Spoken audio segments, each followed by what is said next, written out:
Hey everybody, can you hear me? Are we good to go? Give a thumbs up or a hello or yes, you can hear in the chat. Do greatly appreciate everybody joining for this Halloween Ask Me Anything Within Reason live stream. And hopefully everything is set up proper. Did start off on a good note here, it looks like, with the at least I'm in landscape mode. That's better than the portrait mode, which has seemed to curse me on on most live streams. So let's see. Review the Den of Frips Aries 2. Send one over, and I gladly will. I would love to hear it. I will try to get one in for review, but if you have one that you're able and willing to send over, that would be very helpful. Someone asked about the Timeless. Let me grab that. So a review will be coming out probably in the next week or so on the Timeless itself, but the 7 Hertz Timeless. Now, I have to say, they have done an exceptional job with the carry case. Now, this won't fit in a pocket, but it is very nice metal. And I mean, it's just a chunk, which is really nice. As far as the Iems themselves, are actually rather basic as far as the overall presentation of the unboxing.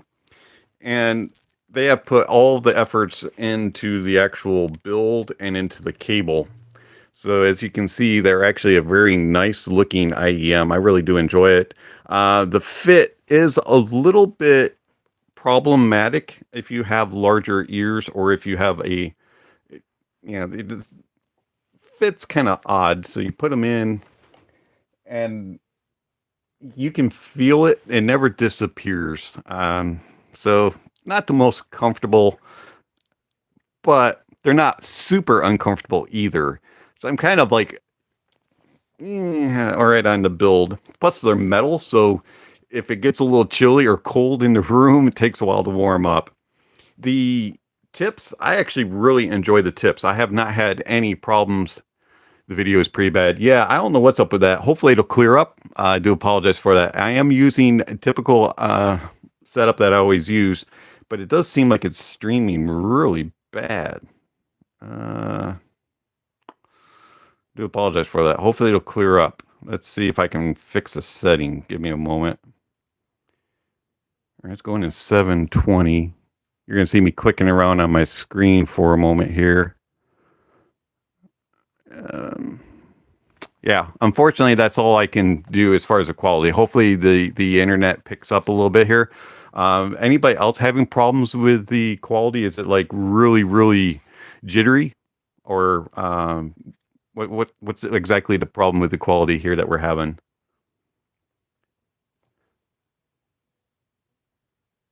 Let's see. Give me a second. Make sure I'm on Wi-Fi. Yep, I am on Wi-Fi. Okay. Give me one moment. Let me verify, make sure that my Wi-Fi is running optimally here. So anyways, getting back to this. This is the 7 Hertz Timeless that I'm talking about. As far as sound, the overall sound quality is phenomenal. I'm really impressed with the 7 Hertz. This is by far the best sounding planar IEM that I've heard, and it will be by far the best planar IEM that I have reviewed. It is very nicely balanced. Just don't move. It's Halloween, man.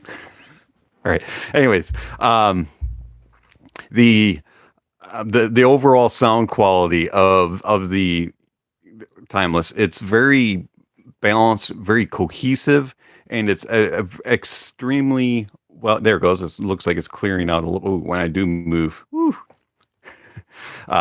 Very cohesive, and it transitions well between the bass, the mids, and the treble. It has a non-fatiguing approach to the sound.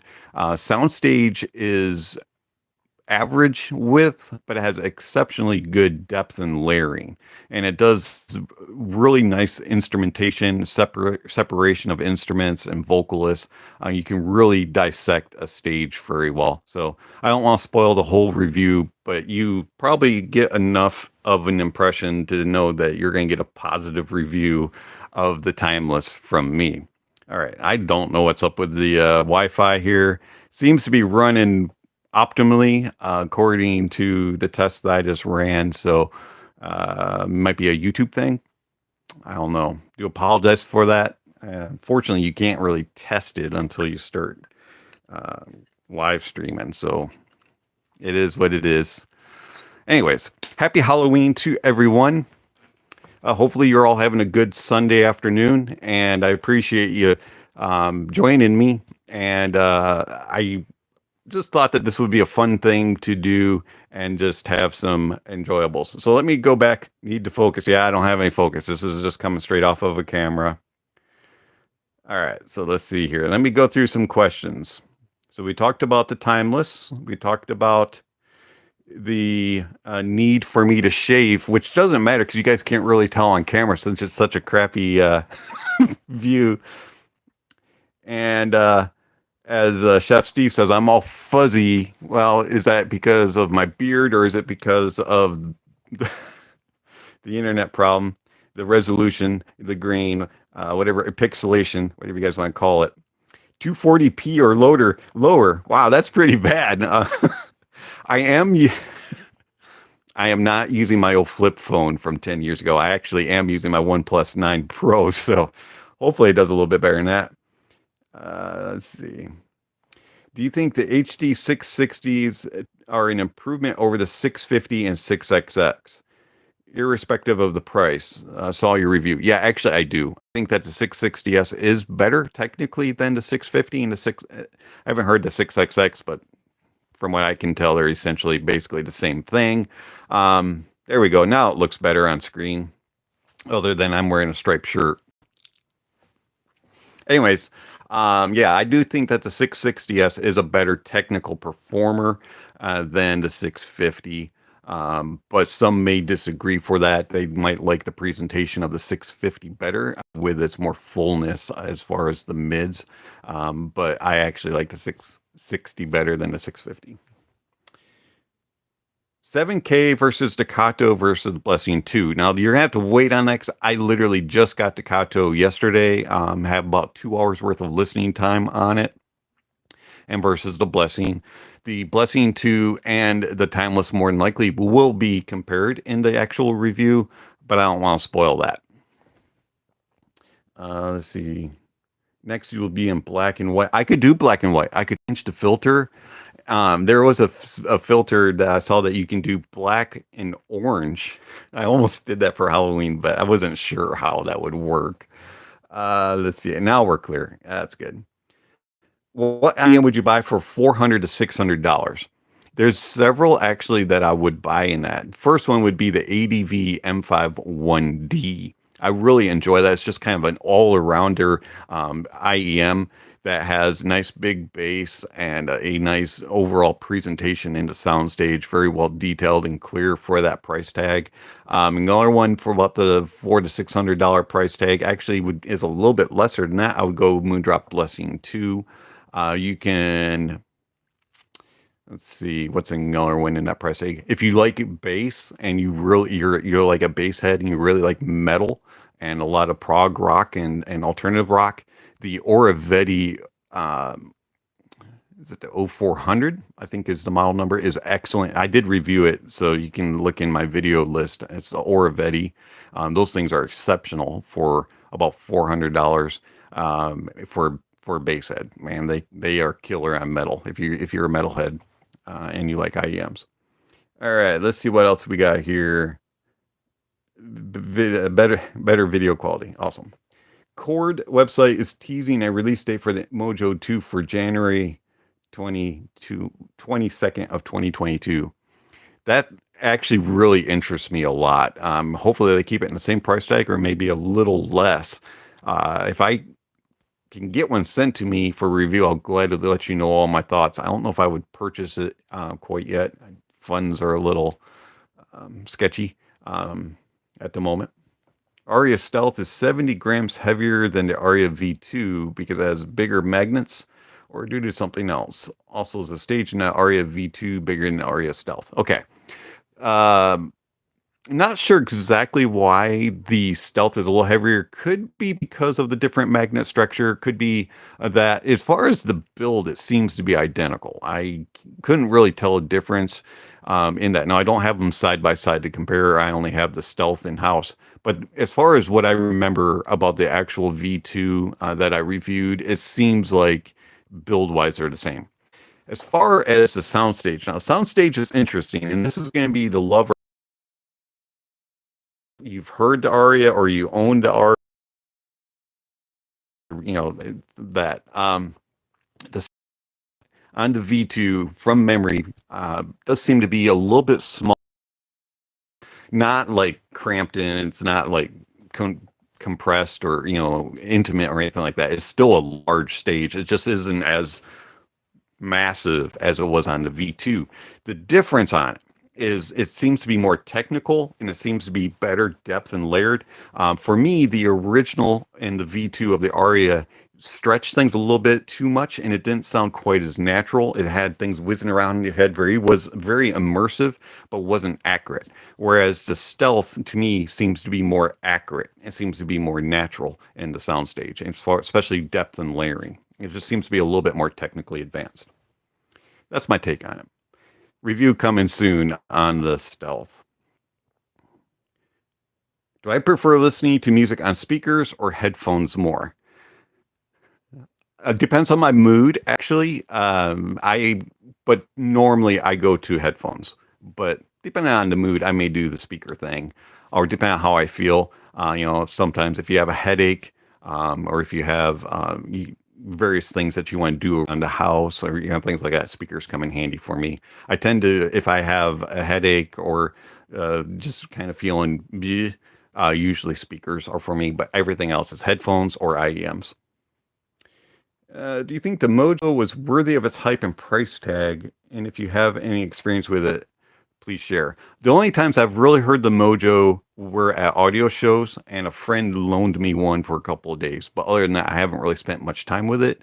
I always thought it was a little overpriced. I thought it sounded good, but I thought that there were other options out there, especially when the Oppo Ha2 was available. I would have taken the Ha2 over the Mojo at the time. I probably would still take the Ha2 over the Oppo or over the Mojo, to be honest.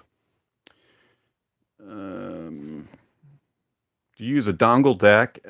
If so, which one do you recommend? Yes, I do use dongle DACs. Actually, I use quite a bit of them.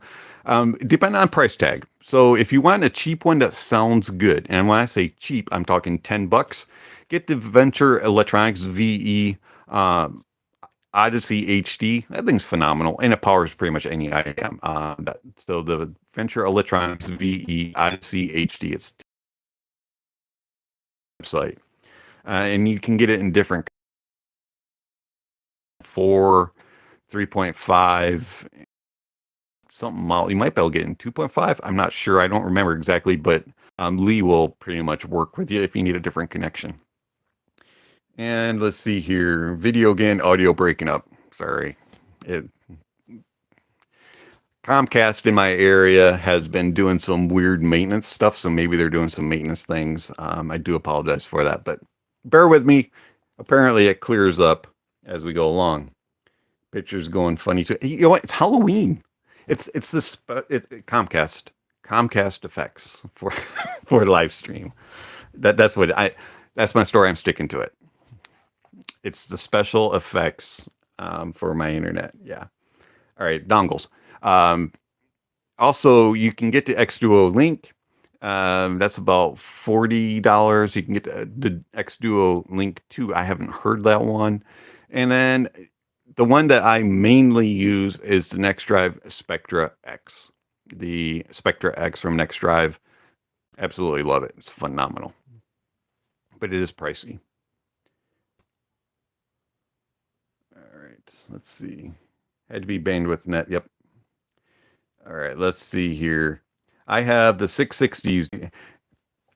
I have the 660s. Do you think the Ananda would be a clear upgrade, or should I save up more for the Arias, or maybe something from Focal?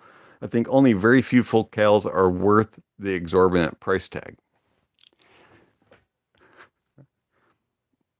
Focal is very unique. I really recommend if you can hear a Focal before you purchase it, that's probably wise. They're a very love-hate relationship among users, it seems like. As far as the 660 or the Ananda, now that's interesting. I did a video. I don't remember if I did the comparison or not.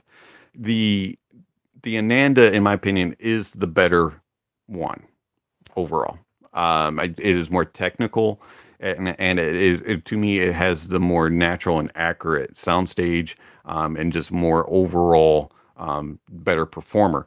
But the 660 does have that presentation about it that has the tone and timbre that Sennheiser is known for, and it is a very pleasing and relaxing sound. I enjoy both, but I would pick the Ananda over the 660. All right, let's see here. AstroTurf says, save your money. I would tend to agree with that. All right, let's see. Have you tried some of the extremely expensive headphones like the Stax SR Double Nines, the Hi-Fi Susvara, Focal Utopia, Final D8000s? Were they really that much better than sub $2,000? Okay. Yes, I actually have heard them. I haven't heard the double nines, but I've heard the 007s and a few other stacks at audio shows. Focal Utopia, Susvara, same thing. Only heard them at audio shows. So take this with a grain of salt.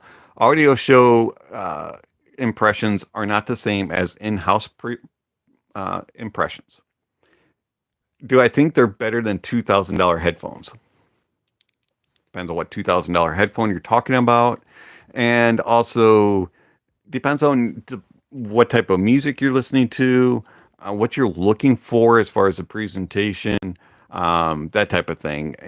That's a question that only you, the listener, could really answer. Honestly, I kind of think that they're a little overpriced, but they technically do what they're supposed to in that, for that price. I'm going to try to find them at a cheaper price, honestly. But I do really honestly love both the Focal Utopia and the Hi-Fi Susvara. Would I pay premium dollar for it, top dollar? No, I'm probably going to look for either a used or something extremely good sale to purchase them. That's just me. But yeah, they are exceptional as far as headphones. Don't know what other way to answer it. Send them to me and I'll do a review, and then maybe I'll change my mind. All right, let's see what else we got here. Sendy Audio Peacock is the most controversial headphone ever. Some say trash, some say treasure. Yeah. It's very curious. I don't know what to think about those impressions. It's like one person says these things are the best ever, then another one says these are rubbish and belong in the file 13. I'd like to get one in for review so I can give you an honest opinion, but I haven't heard one. But I'm not really sold on dropping the coin for it just to do a review. I remember when your favorites were the Imperium. I didn't say that the Imperiums aren't my favorite. The Imperiums are actually out on loan with another reviewer currently, but I still love the Imperium. And they are my current favorite for just chill, relax, and enjoy the music and just sit and just have some time to myself listening to music. The Imperiums are fantastic. I still highly recommend them. Just because I have other things doesn't mean that they're my favorite. Let's see. Best Iem in the budget with wider soundstage and okay bass. If you're only going for soundstage,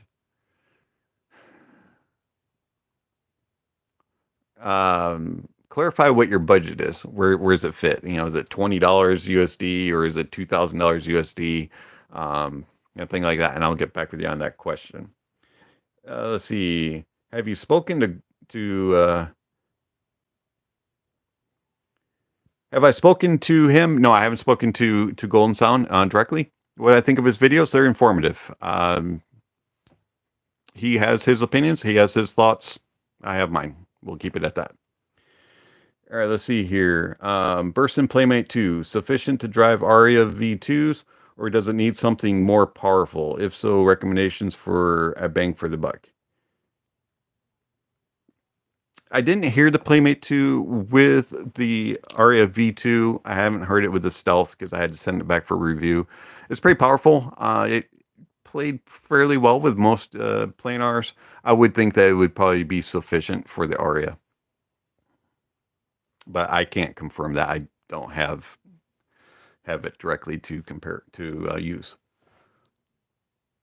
Let's see. Blonde BL3 or K-Bear KS2 or KB ear, whichever way you want to say it. I would probably go with Blonde 03 because you listen to the KS2, you have to tweak with Blonde too, because that cable change cables on it, and then, but on the KS2 you also change tips and really tip roll to get better sound. Whereas the Blonde you can kind of stick with it. Oh, it looks like the internet bandwidth thing is acting up again. But for the most part, I would probably go Blonde. The KS2 is maybe a little bit more bassy, but not quite as defined as the Blonde 03. Let's see here. What do I use for a source when I'm testing? Are you streaming from a PC? Any particular streaming site? Are you using lossless FLAC via USB or just optical? Okay, so to answer, I use Audiophile as my music management program. I stream Tidal and Amazon HD. I also have probably somewhere in the range of about 3,000 songs that are downloaded via FLAC and DSD. Mostly in FLAC, and then I also have the same songs, the majority of those which were ripped from CDs that I owned, also in MP3. So I have MP3 FLAC of the same, and then some DSD stuff that I've downloaded. I do not download any MQA stuff, and I'm very limited on my DSD because their files are huge. But let's see, I run the majority of stuff USB. But I do also connect if I get in things to test with coaxial. And I have my PlayStation running through for with fiber optic. And that's it. But most of my connection is USB.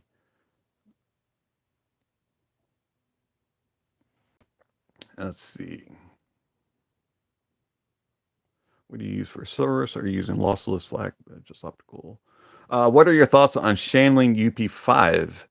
I actually haven't heard the UP5. It looks very interesting, and if I remember correctly, that's a little Bluetooth one. I have the. Where is it? There it is. Don't knock everything over. I have the IFI Go Blue, which also is another little Bluetooth DAC USB. Really enjoy this. A review of that will be coming out sooner than later. So there's a lot of unique options like that that seem to be popping up now. And I'm not a huge Bluetooth person, but I actually like them for convenience. And so like there's was it the QDLX Q5, things like that. Some of them are so complicated. You get all of these options and settings. You can tweak every single little thing. That's not really for me. I prefer it just to be the simple setups like the little Go Blues and things like that, where you just power it on, pair it with your phone, pair it with your data, instead of having to do all the other stuff. What else we got? What is the line that you draw for DAC and amp respectively, as in money that you are willing to spend if you weren't a reviewer and a music enthusiast? Okay, so if it was just me, okay, just Dave the audiophile, I'm going to enjoy the music and pay the money for whatever. Truthfully, it would be what I have. It would be the Mytek Liberty and the head amp GSX Mini and a Tor Audio Roger tube amp.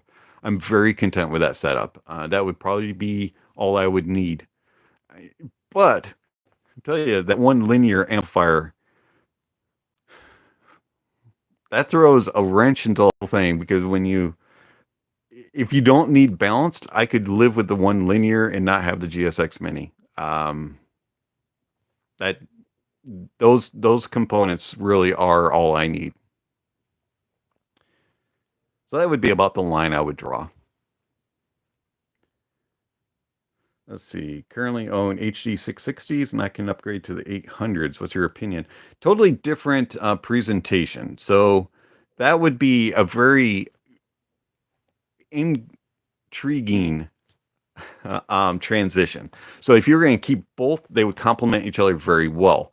If you were going to just sell your 660s and go straight to the 800S, you're going to get a totally different presentation. So with the 800S, you're going to have a huge, massive, wide soundstage with great depth and layering. You're going to have insane imaging and tracking, but you're going to lose a little bit of the bassiness that the 660 has, and a little bit of the warmth. And you're going to have more treble. It's going to be more focused on the technicalities and more focused on presenting. And also the 800 is a little bit more aggressive in its presentation than the 660. I actually would think that if you had both of them side by side, you have a very nice complementary pair. Let's see. Budget $50 to $70. Okay, for IEM, $50 to $70 with a soundstage, not as much bass. I would actually probably look at something along the lines of a Tin Hi-Fi T2, believe it or not. Does have a really nice stage to it, and it's not excessive on bass. You could go T3, but the soundstage isn't quite as wide. If you don't mind things in your ears, you could go Etymotic ER2 SE. And even though the stage is a little bit different on it, you get more depth and layering than you do actual width. Jade Audio EA1 also has very good soundstage, not as much depth and layering as the others. Let's see another one. That's a good question, because a lot of those in that price point do one or the other. They don't. Yeah, that's a good question. All right, let's see here. I hope everyone's doing well. I'm wondering, is it worth to upgrade to a Moondrop Aria from the 03? I like the smooth timbre of the blondes. I have ZS10 Pros and they are harsh for me. Okay, the Aria would be a good upgrade from the 03, but I would probably actually for me personally, I would transfer to a T3. Instead, if you like the tone and timbre of the blonde, I would go T3. They have a little bit better timbre, but they do have a little more treble. Not as harsh as the blondes. I haven't heard the ZS10 Pros. The Aria definitely doesn't have that harshness, except for in the treble's a little elevated. So yeah, it's a decent upgrade. You'd probably be happy. Let's see here. Recently purchased a Zendeck V2. Have not heard the V2, only heard the original. And the Koss KPH30Is with Grotto pads. You're ready to start your audiophile journey. That is awesome. That probably is one of the most basic, simplest, easiest ways to get started. The KPH30Is are crazy good at giving you that leap into the audiophile world, and that's a very good start. So you're sticking your head in a rabbit hole, and get ready to move on. I look forward to hearing your impressions of them. Let's see. For chill music, try the Melees. Great cable tune for hip hop. I've heard really good things about Melee. Haven't gotten one in for review. I really do want to hear one. People are very excited about it and seem to really enjoy it. That would probably be another option over the blonde. that would probably sound a little bit in line with it, but a little bit better of an upgrade. Just my thoughts. All right, let's see here. FD5 still relevant. Does it justify its price tag? It could. Not sure. I would go that route, but yes, it's a good solid option.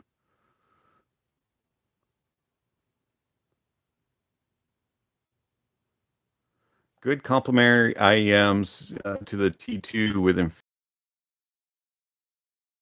as that the T something along those lines. It's really wonking out here. In a moment. Bear with me. Come on, Comcast. Hang with me. Don't leave. Bandwidth is atrocious today. All right. So everybody's home. That's what it is. Anyways, T2 comparisons. I would definitely look at the T2. I would look at the Etymotic ER2XR. Let's see, another one that you could go for T2 plus would be Moondrop Aria. You could go CCA CKX.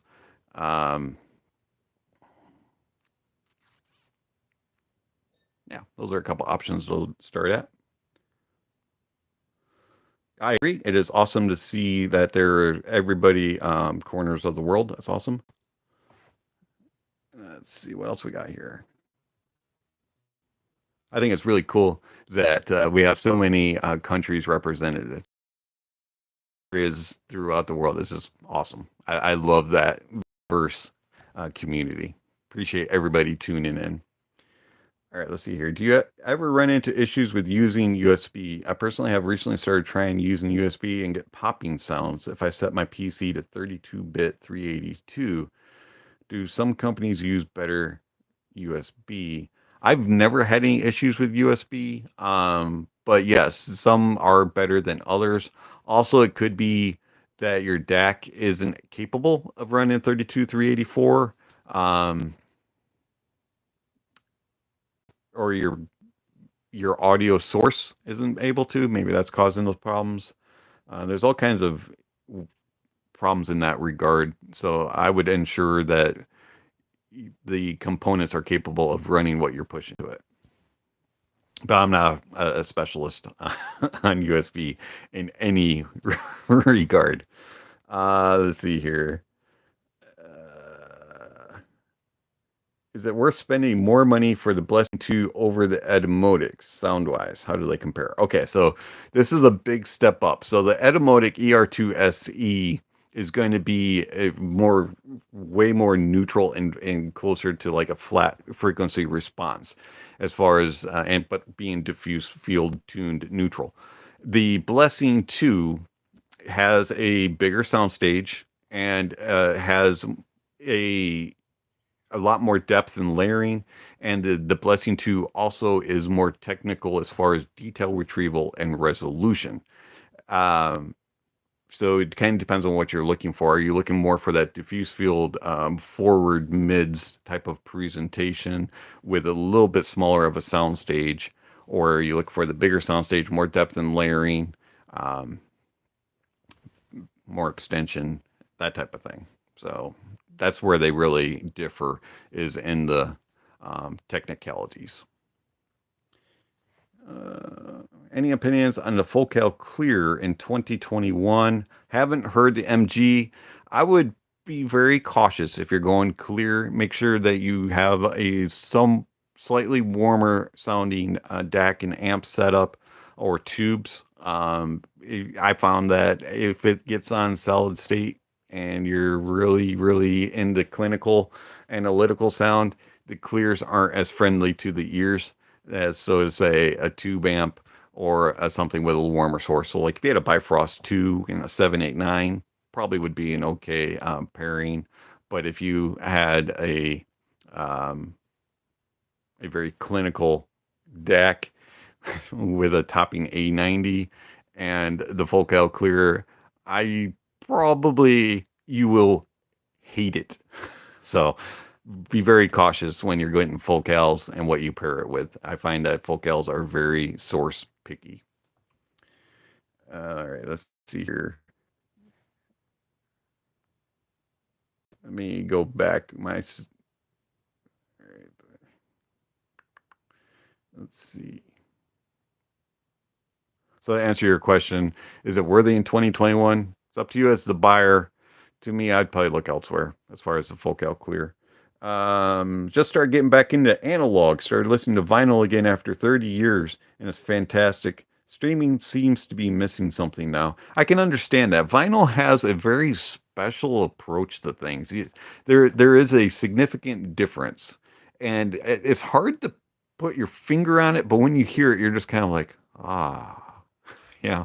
So, but I do find that vinyl and speakers is the way to go. If you go vinyl and like a headphone amplifier, you're kind of like, I don't know, you just don't get that same feel to things. All right, let's see what else we get. Do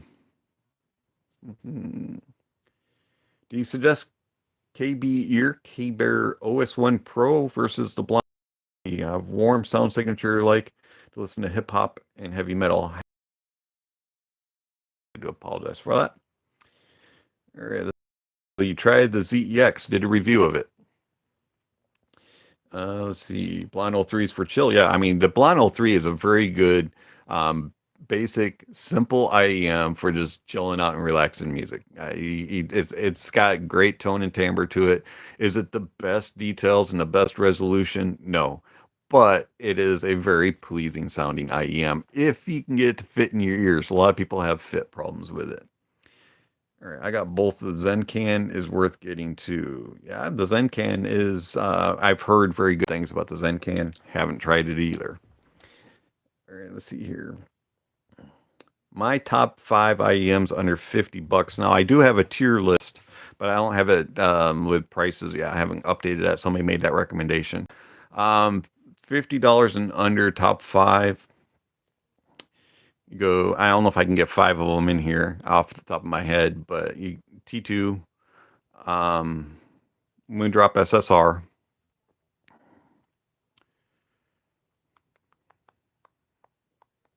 If you can get the Jade Audio EA1,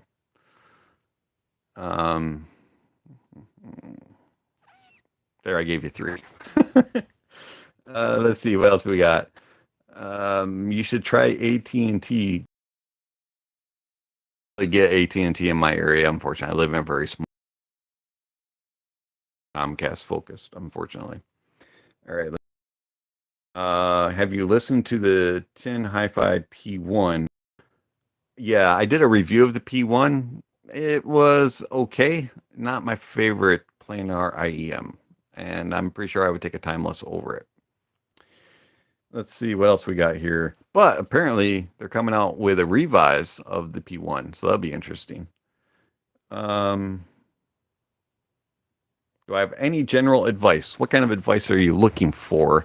As far as just overall, learn to listen to your music at lower volumes and learn to really just listen and let the music flow to you and to present itself. Don't try to like dig in and really dissect, because I find that when I'm listening to music and music is coming in and just enjoying, is when I actually hear more. But when I'm like focusing and trying to say, okay, at the 2 minutes and 33-second 0.6 moment, there is this little extra tick of sound. When I'm focusing on that, trying to hear that, I miss everything else in the music. So allow the music to come to you. Also, as I said, learn to listen at lower volumes. Don't get into the hype that says you have to listen at higher volumes in order to get the bass thump, in order to get the details. Because guess what? Details don't just randomly appear at higher volumes. Details are already there in the music. So if you train yourself to listen at lower volumes, you'll still hear everything that you'll hear when you raise the volume. Right? It sounds craziness. But of course, you can't listen, it's too low because ears do have a certain capabilities. As far as gear, find what you like and be patient with it. Be willing to try various things, try different styles and approaches to things and learn to determine, okay, I don't like that. And I hear that every single time I hear it in this type of gear or whatever, and kind of learn what approaches you want to take. And that will help you to define yourself as to what you're looking for in your music and what you're looking for. Also, the other thing that I really found that helped me is I listen to things out in the real world, and I really pay attention to how an instrument sounds when it's being played, and learning whether it's an acoustical or an electronic instrument in the real world. And then when I listen to it on a recording, I can be able to easily decipher what type of instrument it is. It just makes it very easy if you use your ears in the real world versus also on a recording. And that way you can find out what real naturalism sounds like and how tone and timbre comes about. And if you don't actually experience it in the real world, how are you going to experience it in a recording? That's kind of the way I look at things. Okay. One linear cost versus a GSX Mini. Well, you are talking about $1,500 difference. One linear comes in at $200, goes on sale frequently. I think it's on sale right now on drop for $150.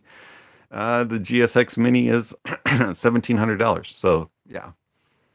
Let's see. Can expensive Iems like the Blessing to be ran off of cheap DAC amps like the Thermotech Sonata HD Pro? Yeah, for the most part they can. Most Iems, not all. There are some very high demanding Iems, just like headphones. I'll run off of the majority of DAC amps, dongles, things like that. So for the most part, you can usually run them off things. Have not heard the Thermotech Sonata HD Pro, but I'm sure that it probably has efficient enough power to be able to run those. Contrast the one linear to the GSX Mini. Did that in my review a little bit. They're pretty close in sound. The overall sound signature is very similar. You have this naturalism about them. You don't get that sharp intensity that you can with a colder, clinical sounding amplifier. And it definitely is not flat, ruler flat, concrete slab like the Topping A90. It does have a little bit of life to it. It's not boring at all. But as the differences between the two, obviously GSX Mini is balanced and the one linear isn't. Also, you have more power with the GSX Mini, but as far as overall sound signature, they sound very similar, but the GSX Mini is just on a grander scale. Let's see. Jade Audio EA1 versus EA3. There's a video on it that I did. You'd get more information out of that than me trying to rehash it from 2 years ago. Happy Dave, happy life. Absolutely. You're very welcome for the opinions. Let's see. Where did I leave off here? Would like to know my opinion of the 7 Hertz. I did give it right at the beginning. And the 7 Hertz Timeless review will be coming up shortly. Why is my computer freaking out? Let's see here. Wow, lots of questions. Is the Conductor 3X overkill for the Aria? I wouldn't think so. The Aria is a little bit of a power-hungry planar, and so you do want something with at least a couple watts of power for that. Have I heard the Aeon Noir closeback? No, I have not. I really want to, though. That thing seems like it is the most casual, fun Dan Clark ever made with exceptional details and clarity. I would really like to hear it.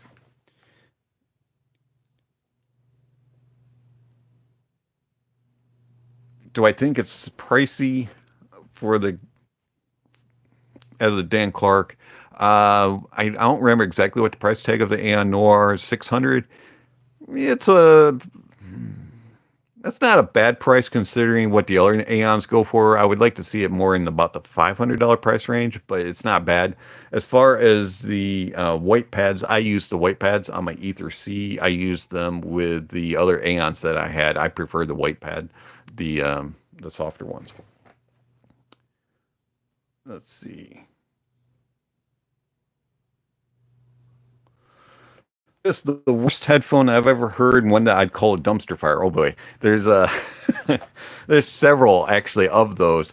The one that I would call the biggest dumpster fire, and this will probably have about 50% of the crowd leave, is the Philips X2HR. The Fidelio X2HR is just a complete shambles of a headphone, uncomfortable, and it has just muddy, horrid bass and intensely sharp treble that is painful. It's like needles shooting into my ears.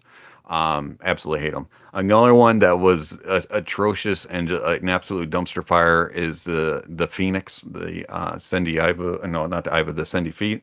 I think it's Sendy Phoenix. That thing was a dumpster fire. And I've had many of IEMs that have come in that there's absolute dumpster fires. Another one that was atrocious was the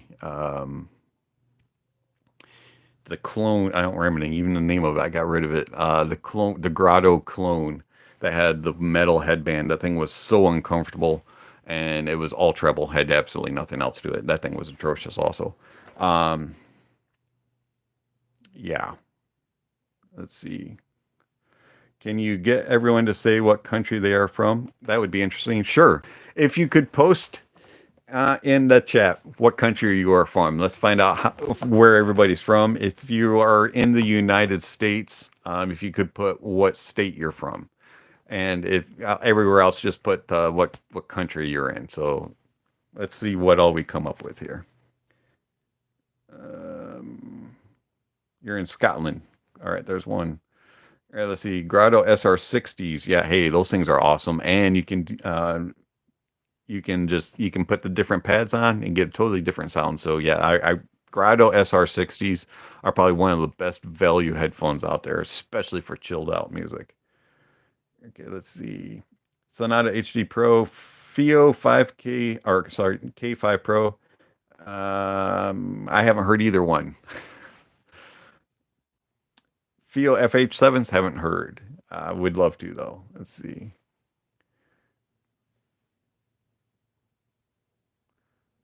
Thoughts between 4XX, X4, 400 SE, and 400i. Haven't heard the or the SE. Did I hear the SE? I think I did. They're very similar. Too much. I do apologize. If I've reviewed them, watched the review. I'm old. I forget things. I really do. I am so sorry about that. But the 4XX has the bigger stage, but also has a little bit more treble. I do remember that part of it. Let's see. What do you like about the CKX? Does it have good technicalities as the Moondrops? Yes, the CKX actually is very technical. The only real difference between the CKX and the Aria is the treble is more elevated on the Aria, and it is has a bigger stage, a little bit more in that regards. But the CKX, in my opinion, is more technical. It has more detail retrieval and better resolution, but it does have a smaller stage. And also, if I remember correctly, the CKX has a little bit more bass than the Aria. Would like to know your opinion of the 7 Hertz Timeless. Did I have a list to it? Yes, I have it, and it will be the review will be coming out. Do have it. Did do a big time impression at the beginning. Meze 99s over on the wall. Are they still worth it today, or should I just pick up some Soundcore wireless? As far as the sound, I would go with the 99s over the Soundcores. I did hear the Soundcores. They're pretty muddy, a little bit bassy. The 99s have a little more definition and a little bit better resolution to them. But you're not wireless. So I understand if you want to go the wireless route. But I like the Meze sound. It's more warm and just has better details and definition than the Soundcores that I heard. but I've only heard the sound cores for a little bit at a friend's house. Let's see. Vinyl always had a soft patina to it versus the Japanese sound that happened with CDs came out. Versus why the DAX came out. Yeah, that's very true. It's like the vinyl has a little bit more of a natural approach to it, like a little bit softer, just envelopment to it, whereas DAX and stuff that tend to get a little bit more edged, or not DAX, the digital world seem to get a little bit more edged versus the vinyls. Let's see. And then you had to put a DAC in place to kind of soften that and remove those little edges that came out when it went into the digital world.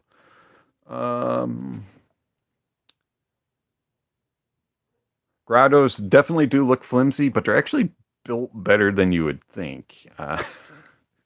It's kind of weird. It's like the strangest build, and you're like, these are not going to be comfortable whatsoever. But once you put the big grotto pads on, now the little on-ear ones, those things are absolutely rubbish. But once you put the bigger ones on, it's going to like disappear on your head. As flimsy as they look and as uncomfortable as they look, they actually are fairly comfortable. Let's see. I have a pair of them in, or the CCZ Emeralds. I'm in for a review, but I haven't really spent any time with them. Put them in for like 5 minutes, but that's about it. Which one should you upgrade to? The ZEX or the NRA? Currently use the EDX, went type bass. Did a review of them. Check them out. I highly recommend the ZEX. NRAs aren't terrible, but I would go ZEX. Let's see.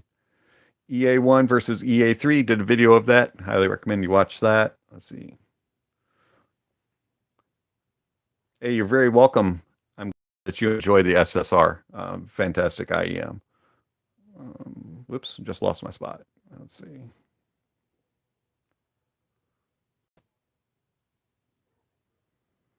Let me go back here. Do apologize. All right.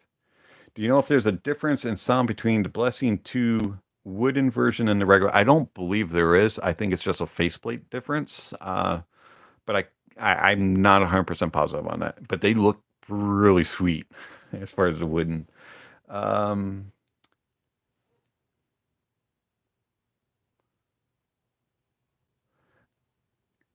That's interesting. Vinyls, you do tend to listen to the whole thing versus with like a digital, you're like skip, I don't like that song, and you only listen to half of a release. That's true too. It could also just be you can damage the vinyl by lifting the needle and moving it around, and it's a real pain in the backside to find the right track sometimes. Let's see here. I'm assuming you have a day job or an alternative job. How many hours a week to spend on your YouTube channel? All right, so yes, I do work a 40-hour job. I actually work third shift, so go in at 10 p.m., get off at 6:30 in the morning. Work Monday through Friday, Monday nights through Friday nights, 10 p.m. to 6:30 a.m. And then I'll sleep. I usually go directly to sleep after work. I'm not one of those third shifters that stay up till noon and then go to sleep.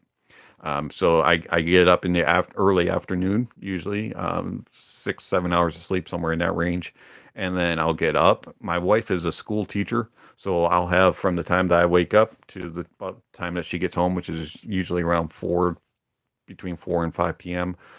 To listen to music, do YouTube, things like that. So I'll get a couple hours a day to spend, and then spend time with the wife and do work. Sometimes I do live streams on weekends, like today, various other things like that. But yeah, I probably get about somewhere between 15 to 20 hours a week listening to music and doing YouTube stuff. So pretty decent. Some say too much. Some say not enough. Let's see.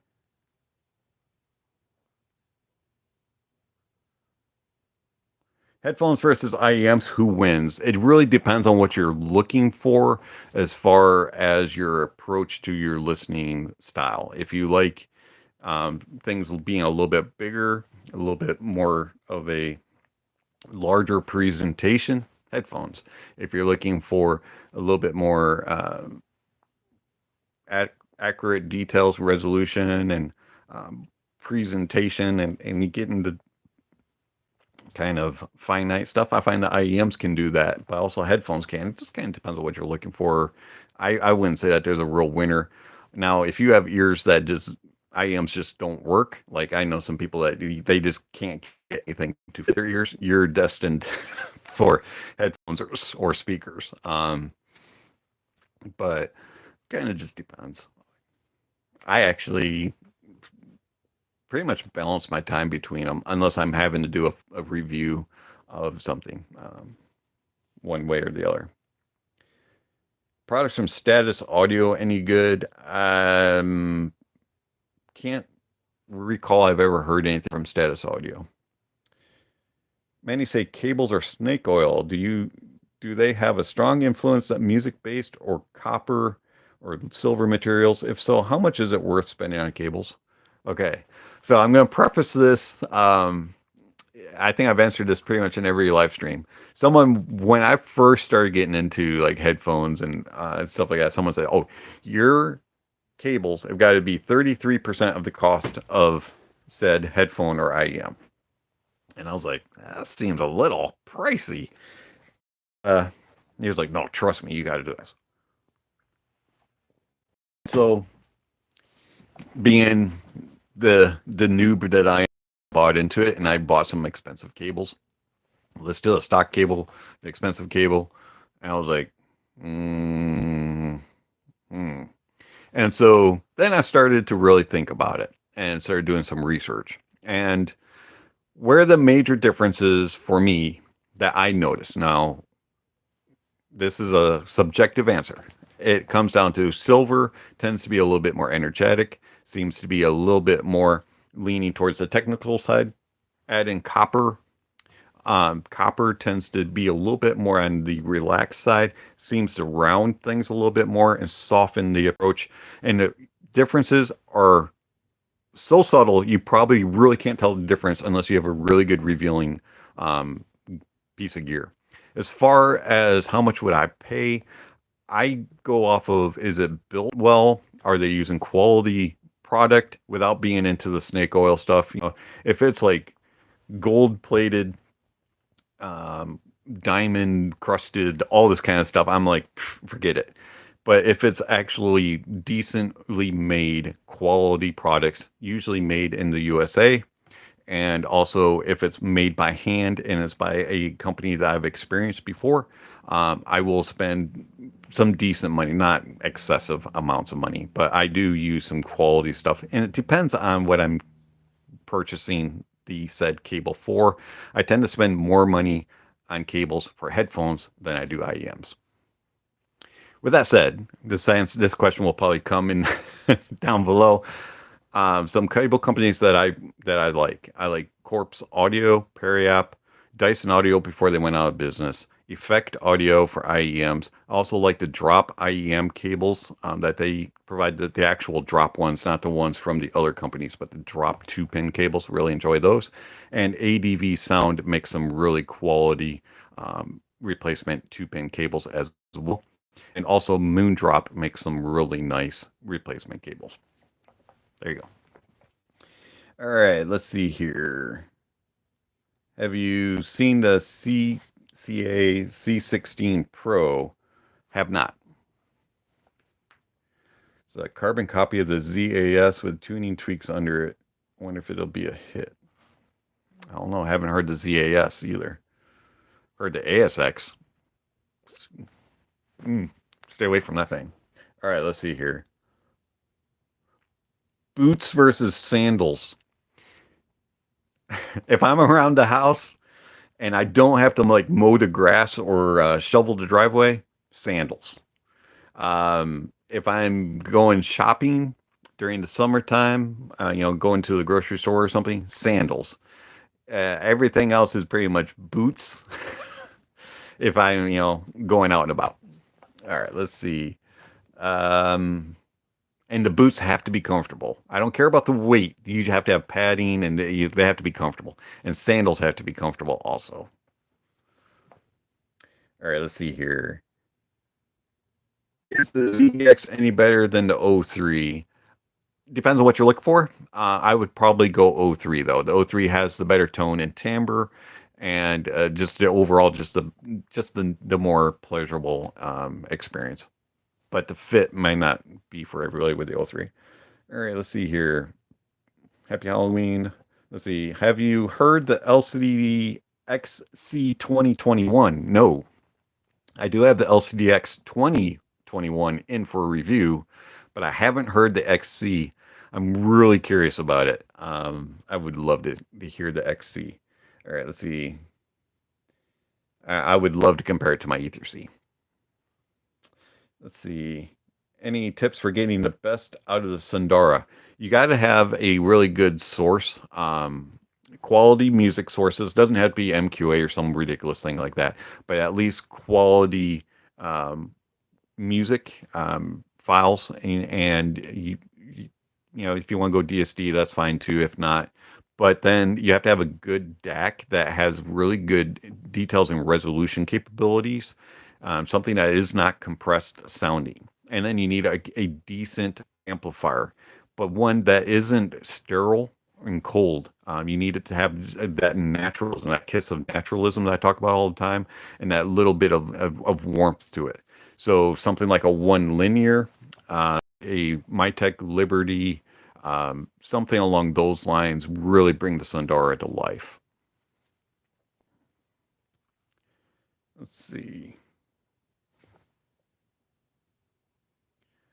Moondrop Kato just received it yesterday. Only listened to it for a little bit. That review will be coming, but it'll be a little while. That took a long time to arrive to me. Had some issues with the shipping, so I do apologize for the delay on that, but I do have one. CCA C12 or Hi-Fi T2. Take T2. T2 is a more neutral, more accurate, has better tone and timbre. The C12 has a little bit more elevated bass, but it does have the more aggressive treble. Has a bigger soundstage to it, but I like the T2 better. It's just more natural, more accurate. Let's see. 660s still your favorite over ears at the end of 2021. 660S is a very good over ear. I really do enjoy it. It's probably one of my favorites, probably in my top 5 as far as open backs, for a pleasurable, just chill out, relaxing type of sound. As far as technicalities and being a critical listening can, it probably doesn't fit into that role as much as like the Rad Zero or the LCDX or the Hi-Fiman Aria Stealth. But as far as overall pleasurables with the Empyrean and Sundara, Ananda, 660s, those all kind of are in my top 5 there. Let's see here. What's your opinion of the Grotto X, like the 380X? I would love to hear one. Looks like they made some nice little differences to them. I think that they would sound pretty good, but I haven't heard one. Let's see. So now I finally have gotten to where you guys are all from. Let's see. India, Finland, Turkey, Singapore, Philippines, Australia, India, Scotland, England, India, Chicago, Illinois. Awesome. That's only like a couple hours from me. Let's see here. Slovakia, Malaysia, India, Pennsylvania, India. That's all. There's a lot from India. Wow. Impressive. I need to visit there. I would love to go to India sometime. A friend of mine has gone there a couple times. He says it's just a wonderful little country.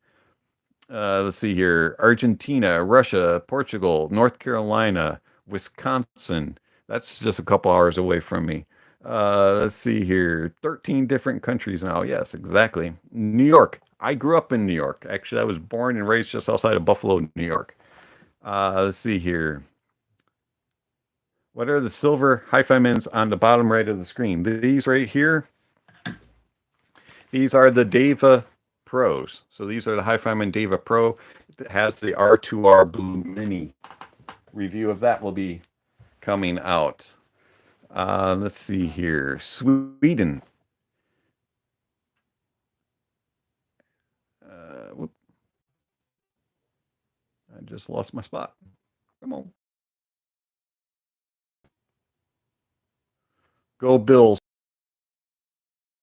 Or I have to watch the game later. Recommendations for desktop DAC amps for sensitive IEMs. I've been using an IFI Zen DAC, but find the noise floor distracting. Yes. Sorry. Looks like the internet is doing this weird buffer thing again. Bear with us. Don't go anywhere. It'll come back. All right.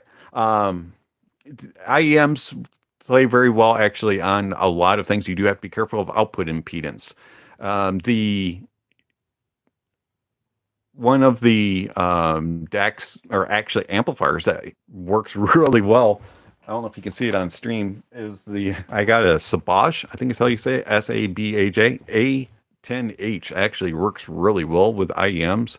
But one thing that I've seen that I've used that overcomes that issue is I picked up a IFI IE match, and on it it has the ability to run it either single-ended or balanced. So if you have an inline mic, you can use that.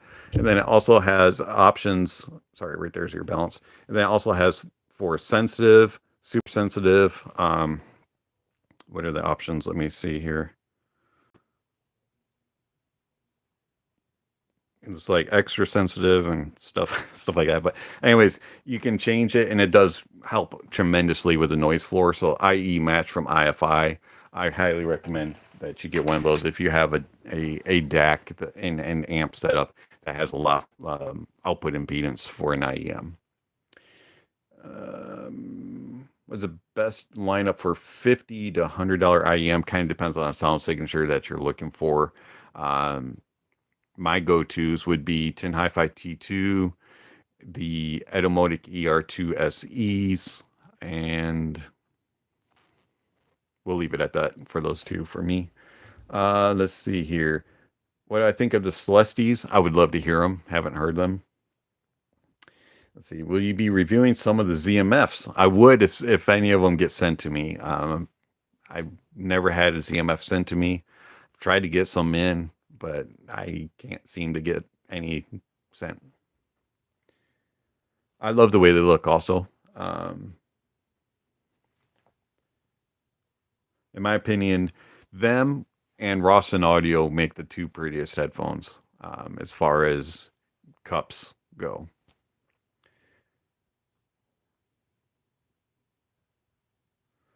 Well, thank you for the compliment about me making quality content and in the time frame and the job that I work. I appreciate that. I do put a lot of effort into it, and I try to be as engaging with the community as possible, because I do believe that communication and just overall getting to know people helps you to understand what they're looking for. And I honestly believe, and I don't want my channel to be something that I wouldn't watch myself. And so a lot of reviewers spend too much time on pictures and B-rolls and all this extra fluff to make, the manufacturers happy and to make the vendors happy and to boost their sales.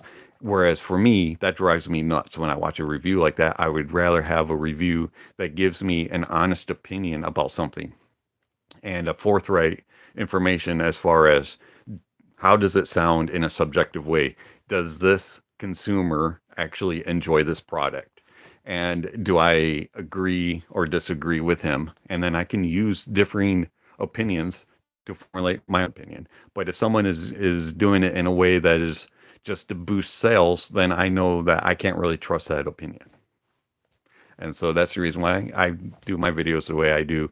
It's to give you guys a subjective view of a product. So I appreciate you saying what you said. Music recommendations. What have I been listening to lately? Let's see. I've been listening to actually a lot of Adele. I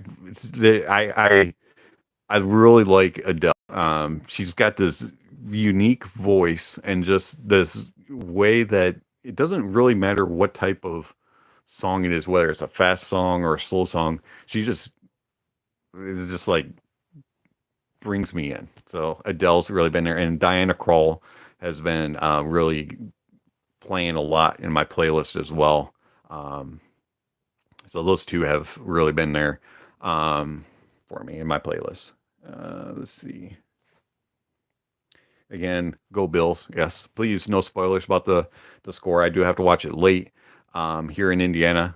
The Colts, I don't understand why, are the only team that they like to play here in this state. So I don't get to watch my Bills except for on playback. So all right, so let's see here. Do you listen to tube amplifiers? Been considering knob sound P1.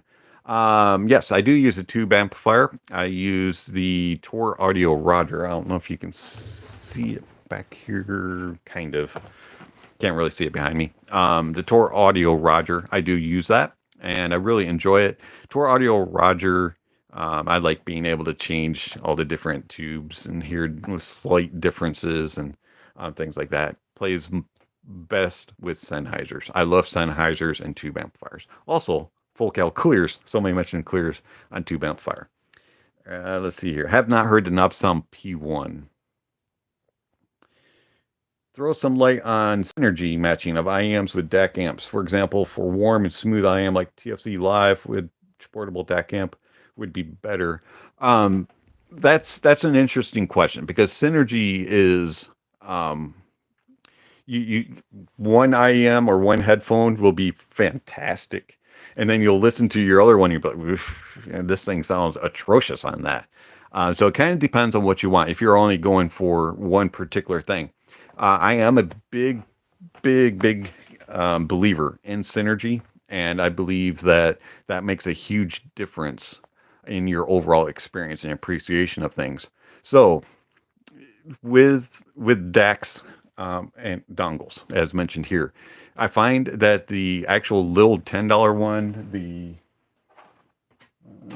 this one, the VE Electronics or Venture Electronics Odyssey HD. This one has a very clean sound signature to it.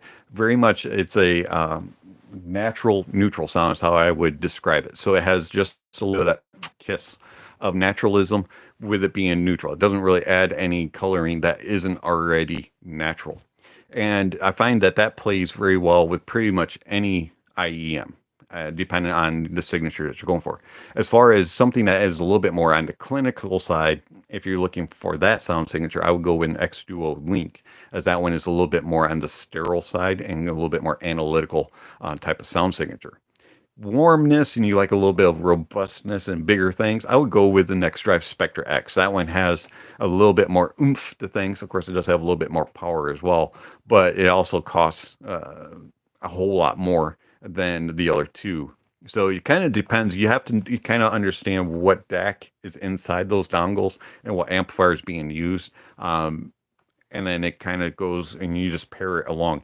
If you already have kind of a warmer IEM as you do, you probably don't want something that's already warm because then it's just going to get too muddy and thumpy, in my opinion. You'd probably want to go with something a little bit in between. So you might want to go with like the little Odyssey HD. That'll give you enough details and clarity, but still keep things a little bit on the warm side. Whereas if you go full on clinical with the X Duo Link, you might miss out on that more fun nature of the IEM that you're referring to. That's kind of the way I look at it. That's kind of why I have 3 different dongles, just so I can mix and match and find the one that I like. What's your opinion on upcoming KZ EDS and the ZEX Pro? Now, the ZEX Pro actually intrigues me because I like the original. So by them throwing in the EST, I wonder if that will help that little bit of treble that they had, so you can get a little bit more airiness on them. And then as far as the EDS, I'm not familiar with that one. I'll have to look into that one.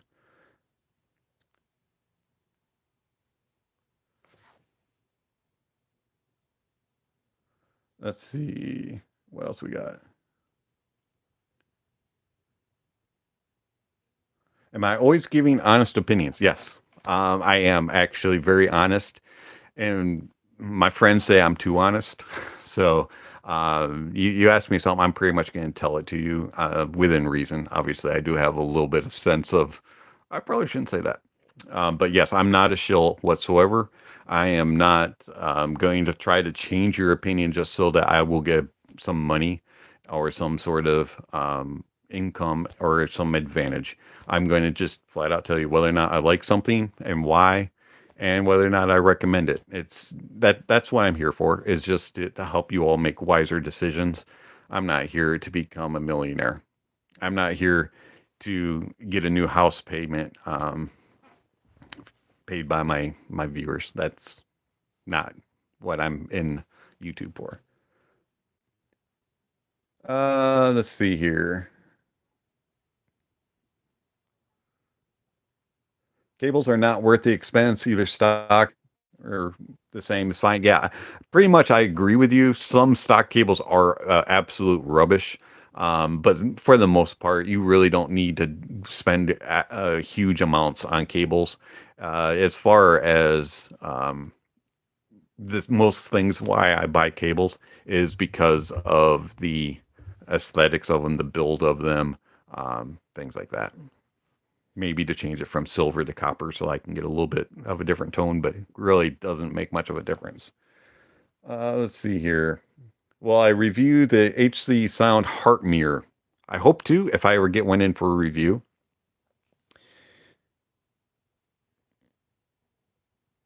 Wow, 12 p.m. in Indiana, in India already. Wow. Let's see. Subjective opinion. I do believe that that's very important. Unfortunately, a lot of people don't believe there's a place for subjectivism in audio. Totally disagree. All right, let's see. What's a good brand of headphone ear pads? I'm looking to upgrade my work headphones and have a hard time applying the off-brand Grotto G pad. For if they're Grottos, I highly recommend sticking with Grotto. I've had some major issues with off-brand Grotto pads. The foam densities just totally are different. So if it's Grotto, I would stick with Grotto. Same thing with Sennheiser. Something about off-brand Sennheiser headphones, the pads are totally different. But when it comes to like Hi-Fi Min and some of the other headphones, I don't really have as much of an issue that way. And I find that Deconi's really good. I actually like Yaxi pads a lot too, and Brainwaves. I find that those three brands are kind of the ones I stick with the most. I really like, but I really like Deconi. Let's see. Do you like drinking coffee? Yes, I absolutely love coffee. If you're a part of my Discord, I actually have a place where we talk about coffee on there. I love coffee. I'm actually in a coffee club, and so I drink a lot of coffee. Let's see. I grind my own beans. I don't really like pre-ground beans. I prefer to grind my own. I haven't roasted them yet. I've thought about buying one of those little roasters and doing it myself. Not sure if I want to go down that road yet, but I may, just because it intrigues me so much. But I hear it's a tedious process. But we'll see. Um, is long-term reliability a thing in audio? Should expect audio components to last a lifetime, or is there a lifespan? Does equipment degrade over time? Yes, equipment does degrade. I mean, that's science. I mean, things like that happen in the real world. Some things last better than others. And, obviously, you'll just like you have to replace tires and belts on a car, you're going to have to replace pads on headphones and IEMs. You're going to have to replace tips and cables and things like that. But as far as actual drivers and the actual components inside them, or the things inside of DACs and amps, for the most part, they should last quite a while. Now, will they still be current? Things change through time. Things improve, but you shouldn't have too many issues. There are issues here and there. I've heard about some electronics failing and things like that. But for the most part, yeah, you take care of your stuff, it should last for a good chunk of time. Let's see here. Bought the KB Ear S1 after your advice, and I also own the Blondes. Now I want another earphone. It's the same price range. Please suggest something good as them or better. Spaceship Moondrops. You want a little bit different of a flavor, go with the Tin Hi-Fi T2. If you want the same type of bass as you're going to get with the Blondes, maybe you would want to go with the T2 Plus. You might want to check those out since you like those other two. You could always go Moondrop SSP or Moondrop SSR. If you want a little more natural sound, go with the SSR. If you want a little bit more bassy sound, go with the SSP. Let's see here. Music is love. Absolutely, totally agree. Music is love and enjoyment. If you don't love the music, you're not going to enjoy the music. If you enjoy the music, you're going to eventually start loving it. It's something that you appreciate more and more over time. And it's kind of interesting. Like if some people are like, I don't listen to classical music or I don't listen to jazz, I don't listen to that. And I'm like, if you go into it, listen to it and kind of appreciate what it does, like the technicalities that are built into classical and into jazz music, and you start to really listen to it and try to, as I said before, let it talk to you, let it speak to you. Eventually, you're going to start loving it. There's all sorts of genres within those genres of classical and jazz that you can probably find something that you will enjoy. So really start to, branch out and look at that. And once you start enjoying it, you're going to love it. It's just like when you're dating your wife for the first time, you're going to, okay, I enjoy her company. And then as you get along, okay, I'm going to marry this woman. It's kind of that way. Let's see. What is your favorite amplifier to use with the Ananda? I actually have two, and it depends on the price point. But I really like the one linear with the Ananda. It's a very nice, cheaper price tag at $200, and it just flows with it. Really, really enjoy the Ananda with the one linear, and then the GSX Mini because it's my only other amplifier. Besides the MyTech Liberty, it does sound good off MyTech Liberty, but it sounds phenomenal off the GSX Mini. So my two current reference amplifiers are my two favorites with the Ananda. Let's see. Hi-Fi Main Edition XS in for review. Haven't gotten contacted about the XS, but I would love to hear it. Very curious to see how it fits in that kind of spot in between the Ananda and Sundara, and if it's anything in line with like the Aria, how it fits it because it's very unique. I would love to hear it.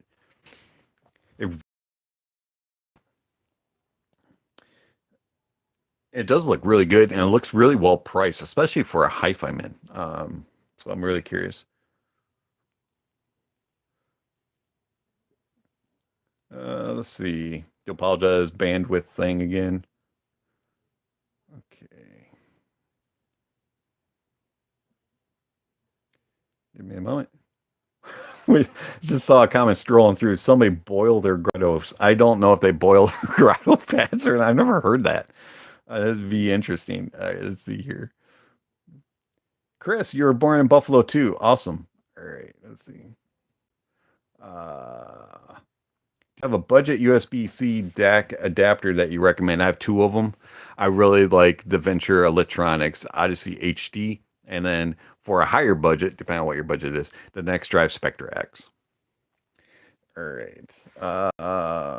Canada. Welcome. I've been to Canada several times actually when I was growing up. Since I moved to Indiana, I haven't been to Canada near as much, but when I do go home and visit my father in Buffalo area, we usually go to Niagara Falls and cross over. One time we drove all the way around the long way, went up and around, came down through Michigan. So I've been to Canada several times. Like Canada. Hungry. Have never been there, but in fact, I am kind of hungry. Probably should have ate more for lunch. Oh, spelled wrong. Sorry. Let's see.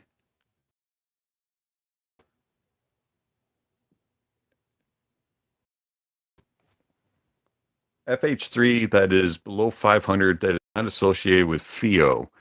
I would look at the ADV M5 1D and also the Moondrop Blessing 2.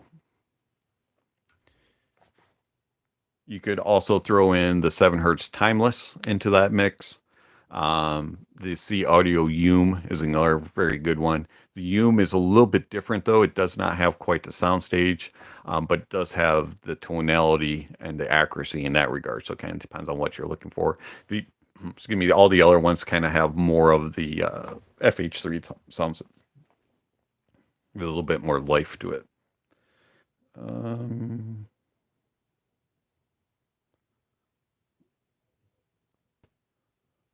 From Iowa, that's cool. I haven't been to Iowa, but just driving through, every single time that we've driven somewhere, it's like, oh, we're in Iowa. Let's just go straight. We'll stop in the next state. It's really weird. I don't know why my dad always did that. So I need to stop in Iowa sometime. Let's see. Good all around your IEM with a microphone for $30. You could go with the ZEX. It's a decent option. You could go with T2. You could put a microphone cable on it. Um, there's all kinds of little options there that you could do. You could do Blonde BO3 and change the microphone, change the cable to include a microphone. Little things like that. The $30 with microphones it's a very there's a lot of options there. Um, any good budget DAP recommendation? Yes, actually, the Sony NWA 105. That thing is spectacular, and it's an Android-based DAP, and you can put in, I think, up to a terabyte SD card. You can stream all your music if you want, or you can use local files. Plus, as I said, it's Android. You can get online, you can chat, and you can follow, you can watch videos, you can do all that. Sony NWA 105 pretty much has a smaller sound signature than the WM1A, but they sound very similar. WM1A obviously is more technical, but as far as the overall sound signature, they're very similar. It has Sony's house sound. Love it. What kind of sound signature do I like? I like a neutral, natural sound. So no, it's uh, nice kiss of warmth and just sounds accurate and true to what I'm hearing in the real world. Let's see. I got the ER2 SEs recently for $50. The fit is kind of annoying. Yes, the fit takes a while, but man, do they sound good. I love the ER2 SE. $50, you got a steal. That's a really good deal. Let's see. Just found your channel recently, and you're doing a great job at what you are trying to accomplish. Well, thank you very much. I greatly appreciate that kind words. This is a nice place to learn about some audio stuff. Well, thank you. I'm glad that you find that this channel is helpful in that way. Critical and I are good. We chatted about it. The reason why I thought about it was because I had the word honest in it, and it just seemed like kind of an attack. But it was just he wasn't aware of my channel, so that's fine. Let's see here. Moondrop Quarks with a mic might be a good recommendation. Yeah, I haven't heard the Quarks. Someone else asked me about them, and I haven't heard them yet. I would like to get a pair in for review. I should do that. Let's see.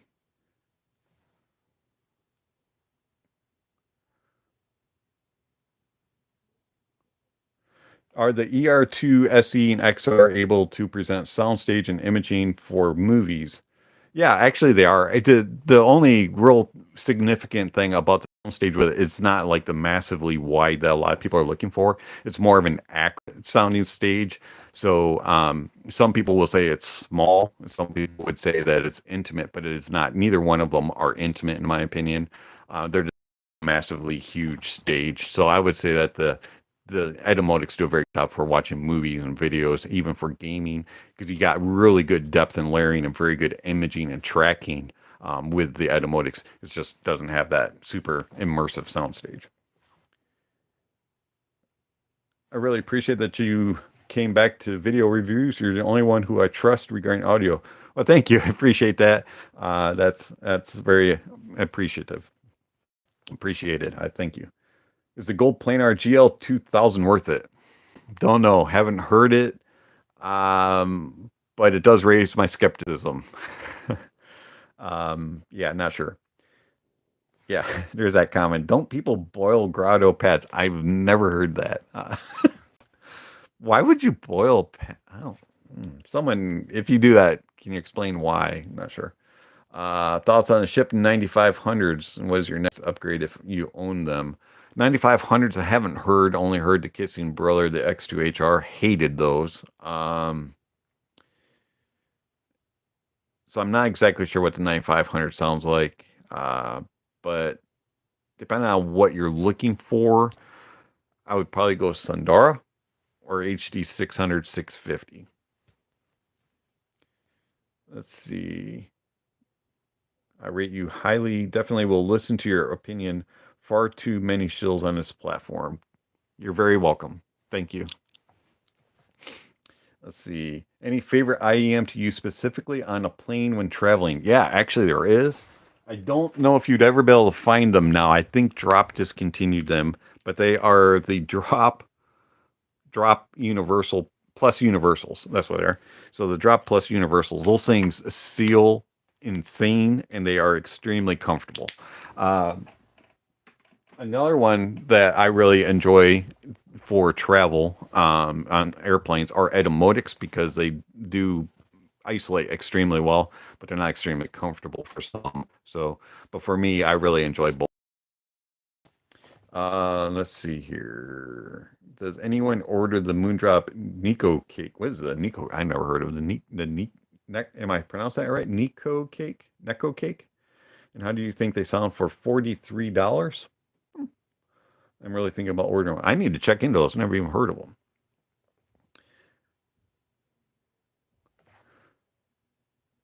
Been loving music since 1962. Totally agree with chill music. Yeah.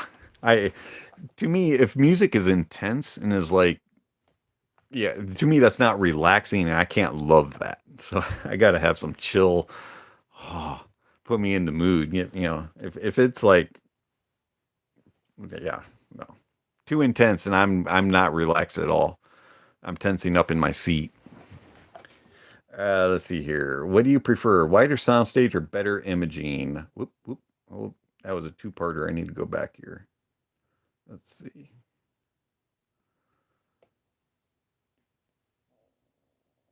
Okay, so what do I prefer as far as soundstage or better imaging? I definitely prefer better imaging. Soundstage to me has to be natural in width and in depth and layering. So if it tells me, if I get the impression that I'm there with the music, the soundstage is good. The soundstage is accurate. Okay.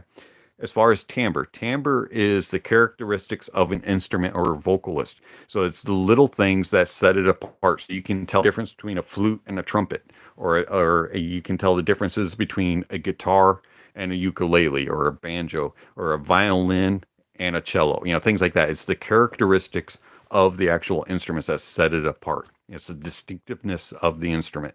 Also, it's the distinctiveness of the notes. So that's what timbre is. Let's see here.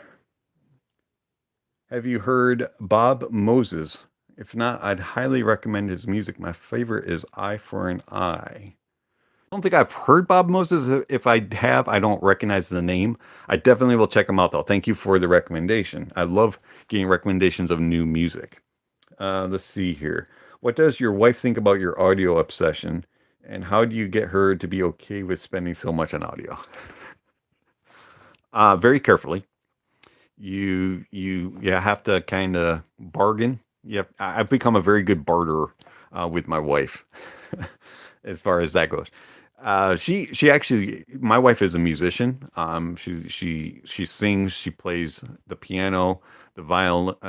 She's learning to play the violin. She plays the clarinet and she plays the flute.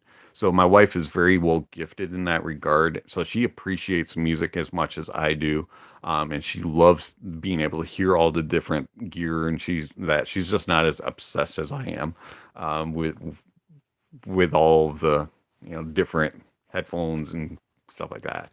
But if something makes me happy, she's happy. Same thing for me. If something makes her happy, I'm happy. So things that we can do to make each other happy is that's just the way we roll. So a happy wife, happy life. So there you go. Let's see. Really appreciate your videos and thoughts as I dive into this audio hobby and obsession. Is there a device that allows you to switch your iPhone between different DACs? Well, I don't have an iPhone. Um, but yes, there are devices that will allow you to swap. If you're talking like streaming sources, so like if I take my Android phone and I plug it into um, my system and I use it as the DAC for whatever reason, I can swap on Audiophile what source I want it to go out to. So maybe that's what you're talking about. I'm not exactly sure. Um,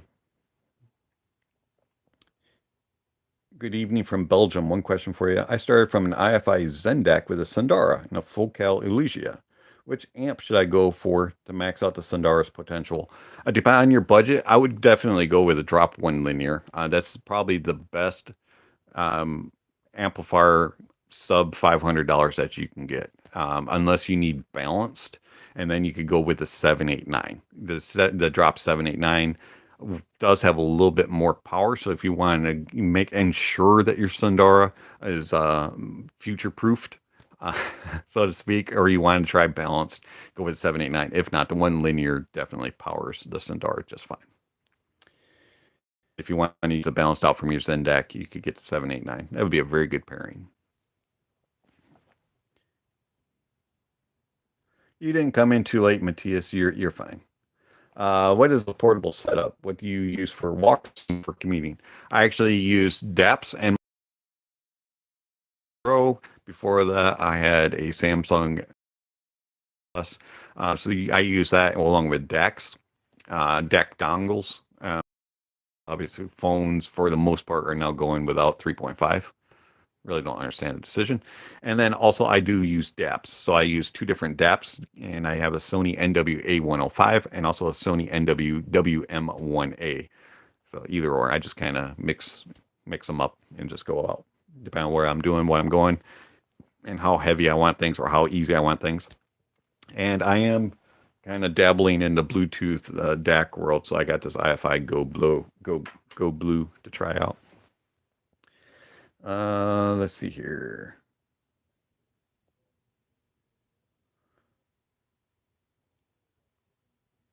Was a good upgrade from the Ship 9500s, 150, 250 bucks. I think I already answered that question. You could probably get a Sundara on sale for that. That's definitely where I would go. Let's see. Totally agree. Great start. Zendak with Sundaras and Focal Elysia. You're set for a long time with that. That could be end game for most people.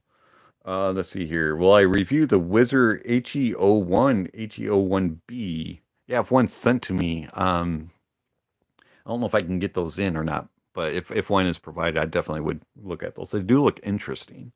Never heard of Wizard product. Kind of an interesting name. This game has a start but no finish. Hopefully that's not a hint.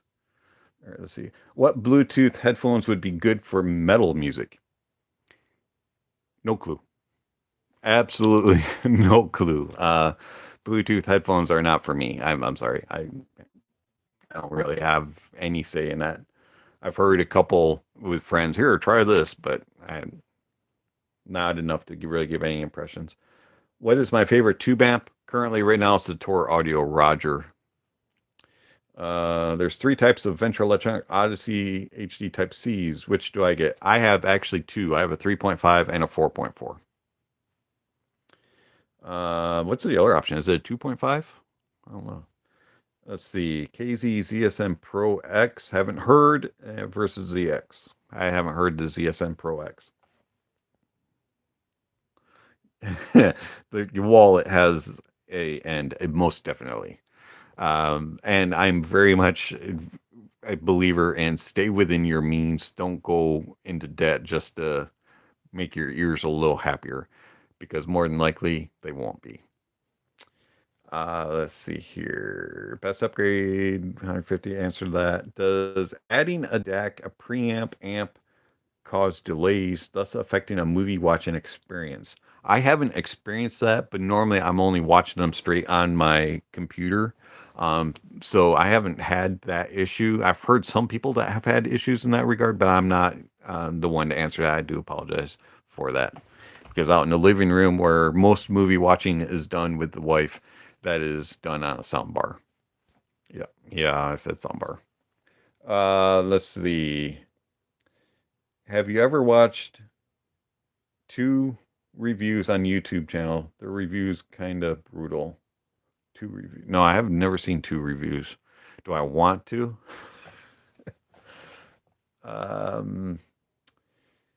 Let's see.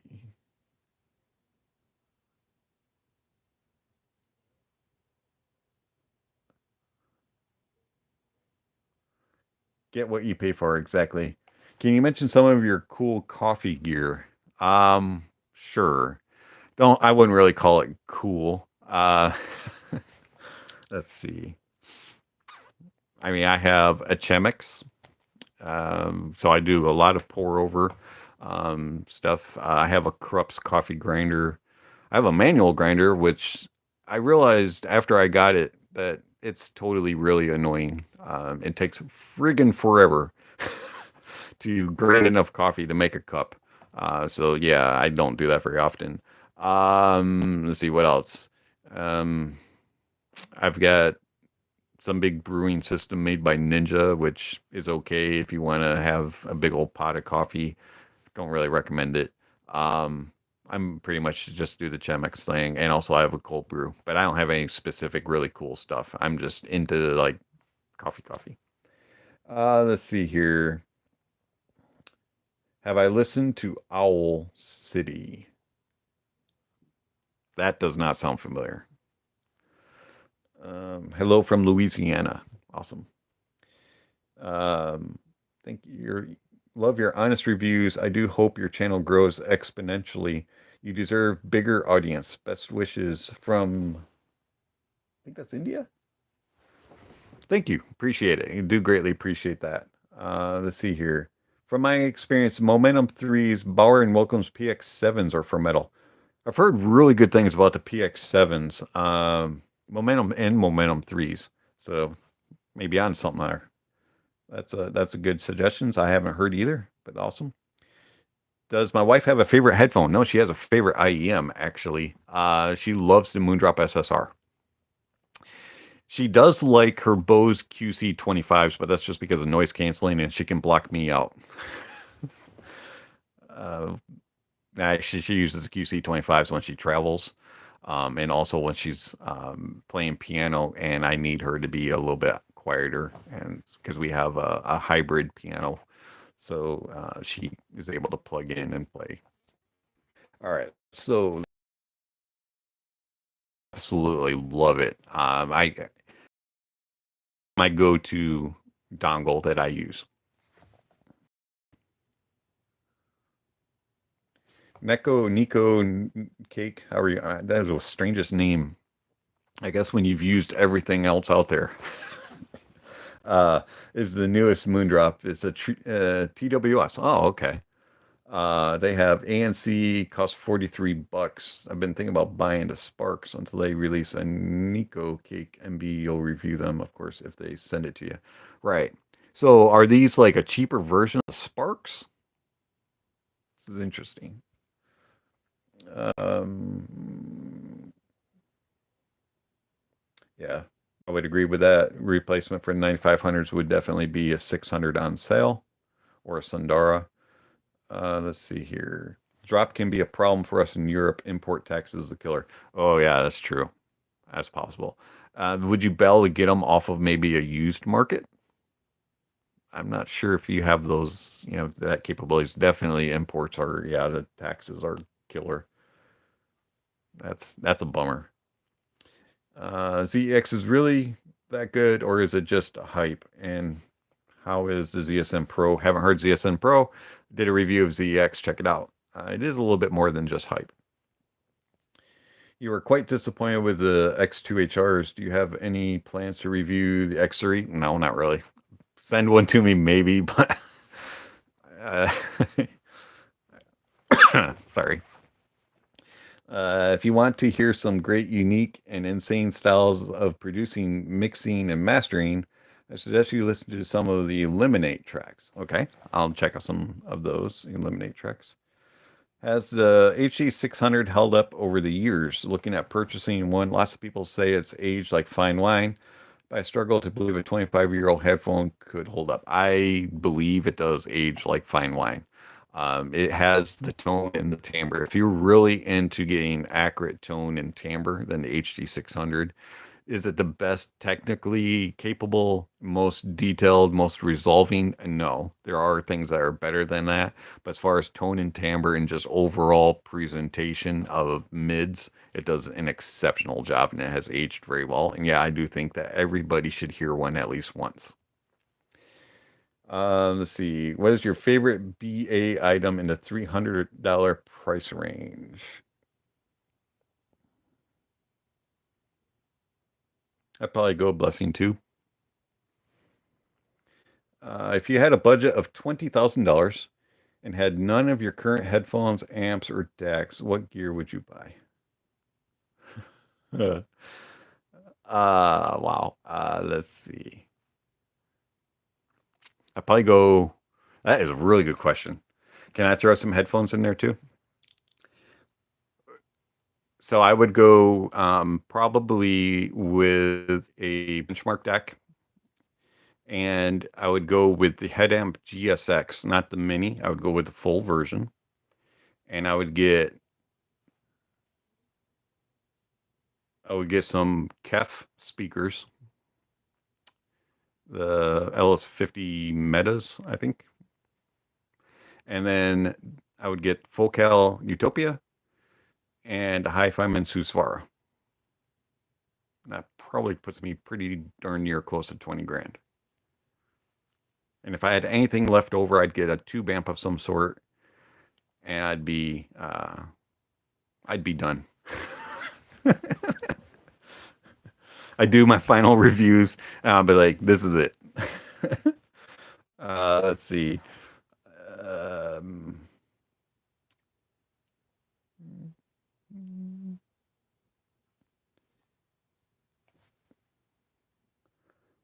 which has more neutral sound, the SSR T2 or T3? T2. T2 is the more neutral, and then you would have the SSR is more diffuse field neutral, which has the hump in the upper mids, lower treble region, and then the T3 is kind of a mixture of the two. It looks like a cheaper version of Sparks, but the bigger driver. Plus, they have ANC and more comfortable fit. Really, that's interesting that they have ANC and a bigger driver, and they're cheaper. That's kind of cool. Appreciate that. The HD600 will be my first ever high-end headphone, and it's older than me.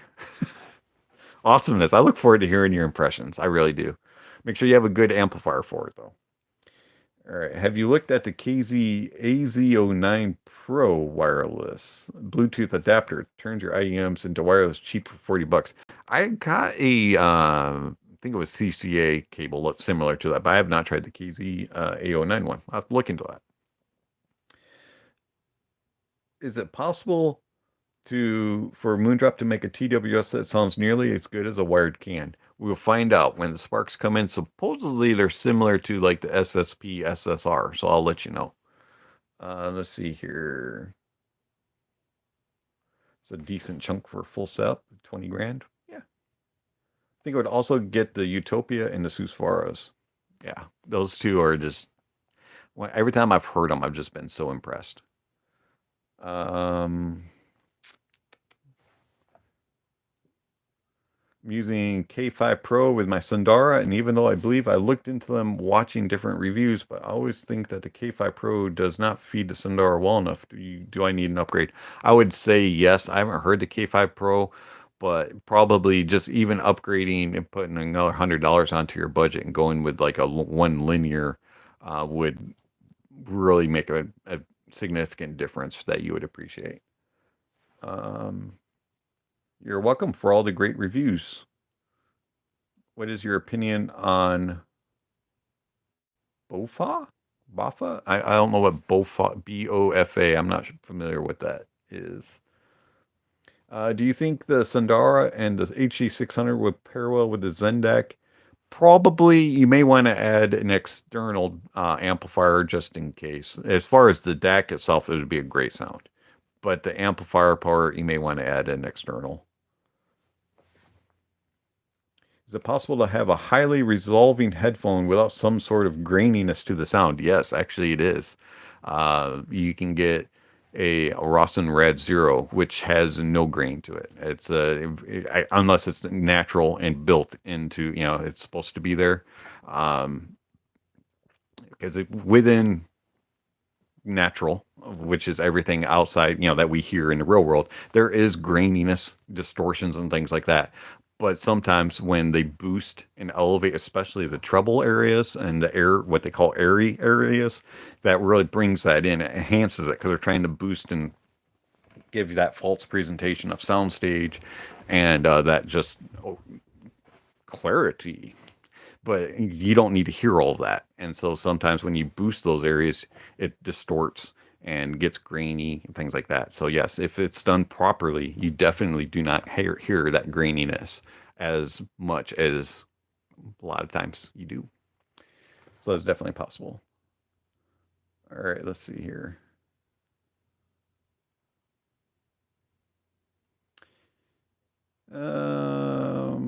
Thanks for the stream and answers. You're very welcome. You'd get a Stax instead. Hey, yeah, actually, Stax would probably be in there too, because at that price point, I could afford the Energizer. So yeah, you might go Stax or Sonoma. I might go that route too. Very good. I don't know, 20 grand. That's a lot of money to choose what I want to spend it on. Very good. Dave needs to catch up on live stream trolling. Nah, I don't need to do any trolling. Let's see. Let's see. Try a different deck. The K5 Pro sounds far better. I haven't heard that. Everybody tells me I need to try it. So let's see. Thoughts on the K7XX? Haven't heard them. But I hear they have huge stage, like very far out there, not necessarily accurate. Should I order the ER2 SE SRT2 or only the Moondrop Blessing 2? I would use mainly for critiquing music production and using with a digital piano.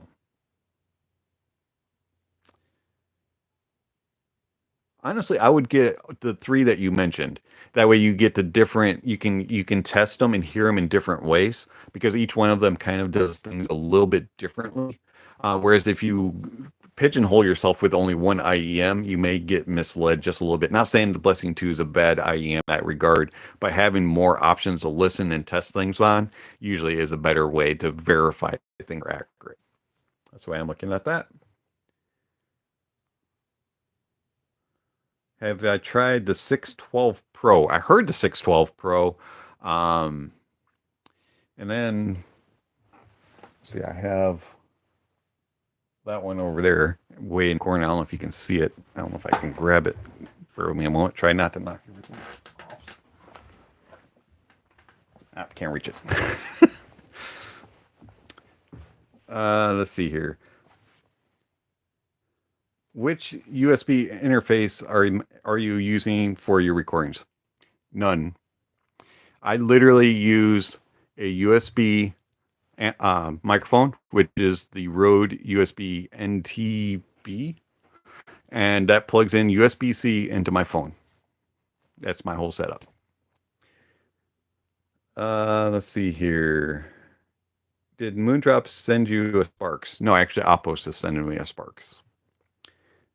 Do you recommend TFC number 3s for bass heads, or you have a better idea? Yes. Number 3 bass heads will love them. Which one? Have you heard the Aloe May or the Aloe Spring? No. Wish I did. You have one that you'll loan to me? Just got here. What's your favorite all-rounder headphone? My favorite all-rounder headphone is the Rawson Red Zero.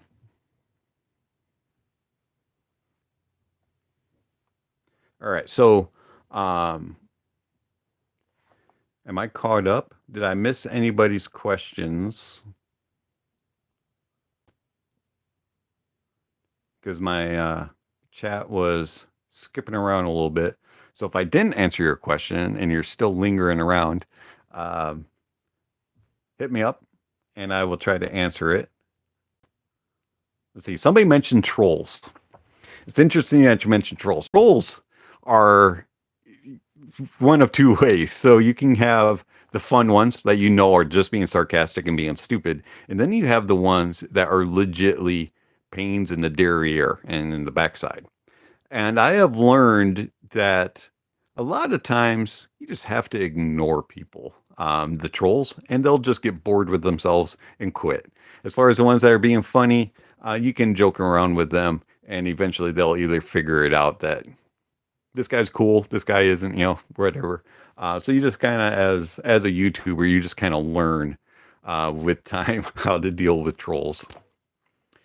All right, let's see here. 6XX or 600. I've only heard the 600 and 650. I actually prefer the 600. I found that the 650 was a little too boring and just mellow, whereas the 600 it does just a little something special for me. But they're both good. Let's see. I've read a number of reviews labeling the Tantrum Oxygen as one of the best natural sounding Iems. Reviews describe it as extremely remarkably comfortable, natural, organic. What is your take? I haven't heard the Oxygen. I heard the Hannah. Sorry, I forgot that I had heard the Hannah, not the Oxygen. The Hannah definitely doesn't fit that role. Oxygen, I haven't heard, so maybe. I would love to review it. Sorry, I thought you were talking about the Hannah. Why the Red Zero over the Meze Empyrean? That's a good question. The Red Zero is just more as far as actually neutral and natural sounding, whereas the Meze has a little bit more of natural sound to it and a little more fun built in. It's just more of a chill sound, whereas for me, the Red Zero is the overall all-arounder, gives you everything that you're looking for, and just a more natural presentation. I probably think of a all-arounder a little differently than most people, but both are exceptional.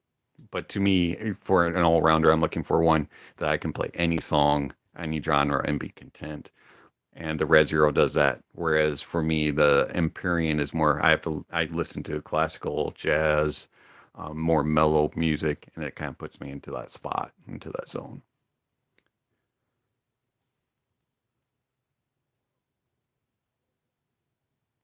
660S is also another one. Like if you are looking for that kind of sound presentation of like an Empyrean where it's natural, relaxed, chill, really fits into certain genres, the 660S on a smaller scale would be another one that fits that role.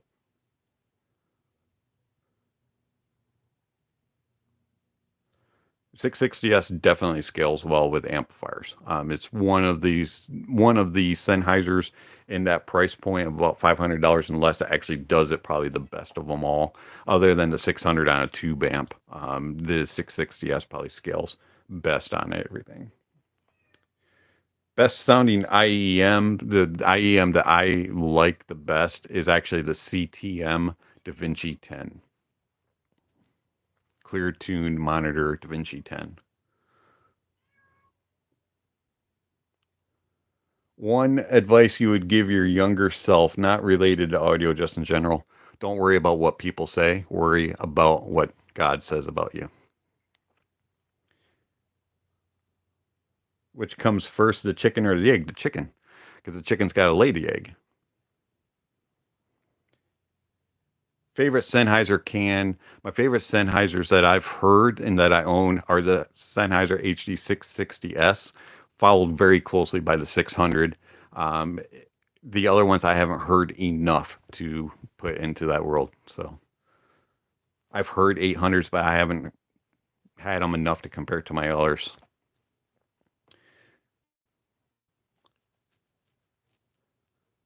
Six sixty S, I can speak. Is it an upgrade to the 600? Yes.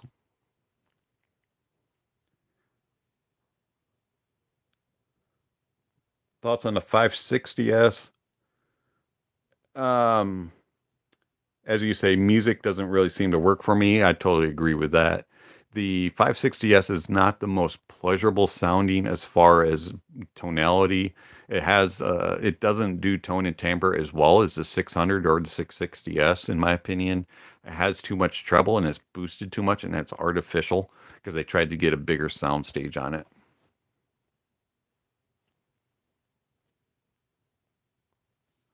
Blonde 03s, depending on what sound signature you're going for, and if you want to stay in the similar price points, you can go T2, T3, Jade Audio EA1, Moondrop Aria, CCA's CKX, Tin Hi-Fi T3. There's all kinds of options there. Have I tried the Audio Technica ATH WS1100s? No, I have not. I want to, though. I'd love to hear them. R70X, I've only heard in passing. Haven't spent any significant time with them. Very big soundstage. I do remember that. Purchased the Gishelli J2. Sherry and Gino are great. Sherry was kind enough to let me get the E2 early. I'm enjoying both very much. Very nice.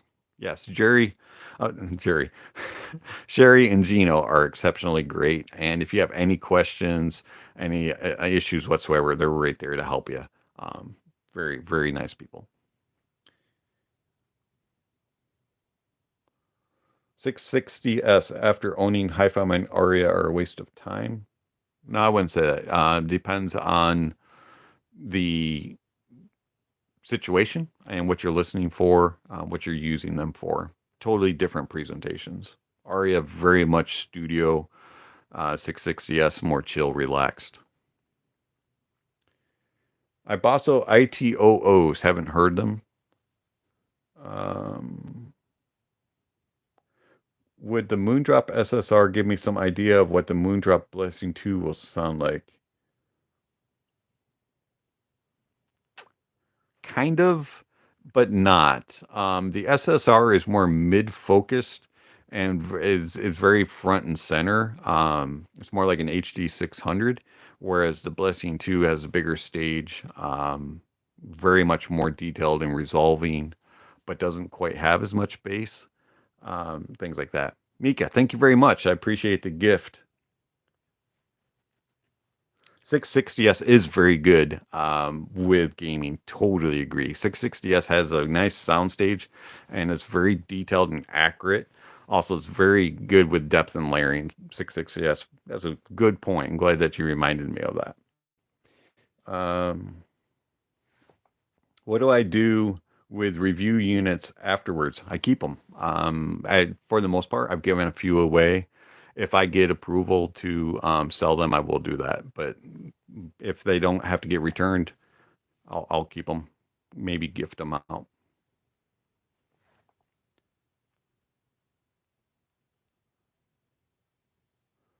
$560S, best product, best value. I wouldn't say the 560S is the best value. I was not a big fan of the 560S. Is it an okay headphone? Yeah, but I wouldn't say it's the best out there. Hopefully I answered the question about the Moondrop SSR and the Blessing 2. Hopefully that made sense. If not, just drop them. Say you need more clarification. Kind of got sidetracked.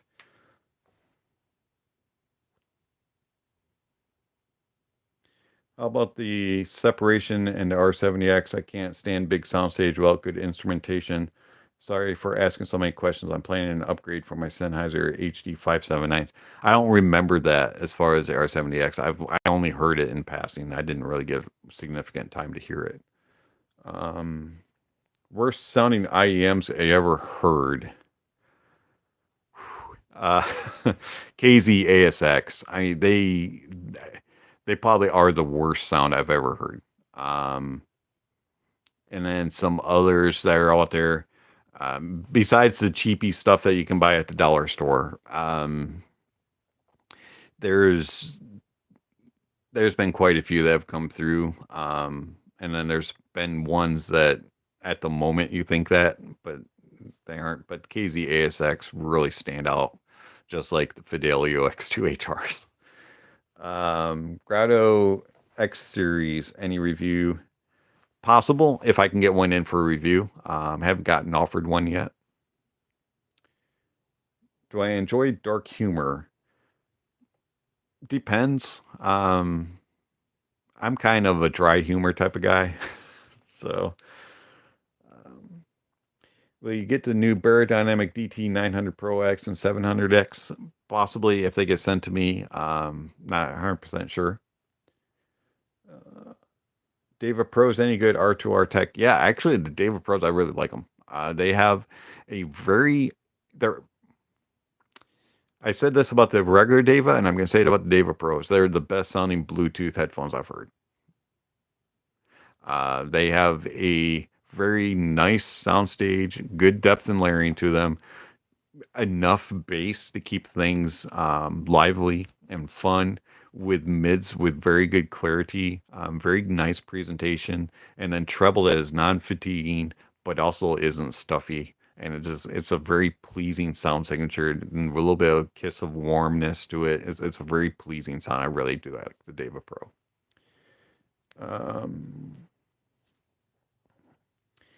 Two still viable pick. Yep, I love them. I highly recommend them. Are the blonde BL3s better? No, T2s are better. I can confirm that the BA drivers of the KZIM sound so unnatural and metallic. Yeah, in my opinion, KZs, that's their biggest struggle, is getting them to be natural sounding. They always have a metallic twinge to them. I don't know if it's because they're using cheaper BAs or if it's just the way they tune them, but they really do struggle in that regard. Have I heard the Massdrop S8? No, I have not heard that yet. I really, really want to, though. Looking for a warm IEM for under 300. There's several options for warm. Depends on how warm you want them. But you could get the C Audio Iems. You could also go Oravetti 0400s. Let's see, what's another real nice warm one.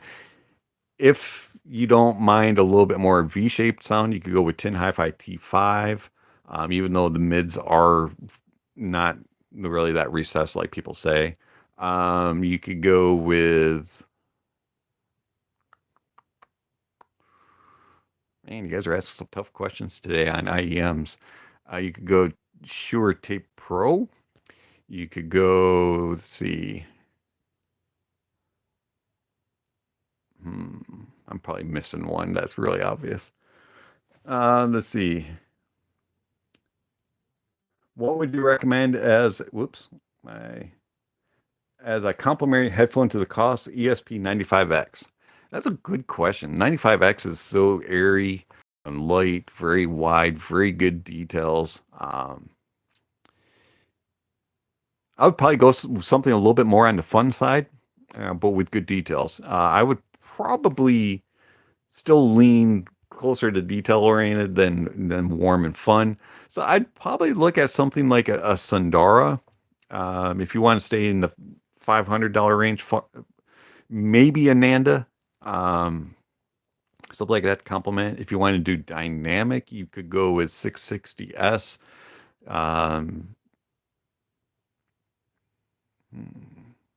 If you want a little more expensive, you could go Odyssey LCD-X, Hi-Fi Aria, Stealth, things like that. There's all kinds of good things that would pair with the Koss.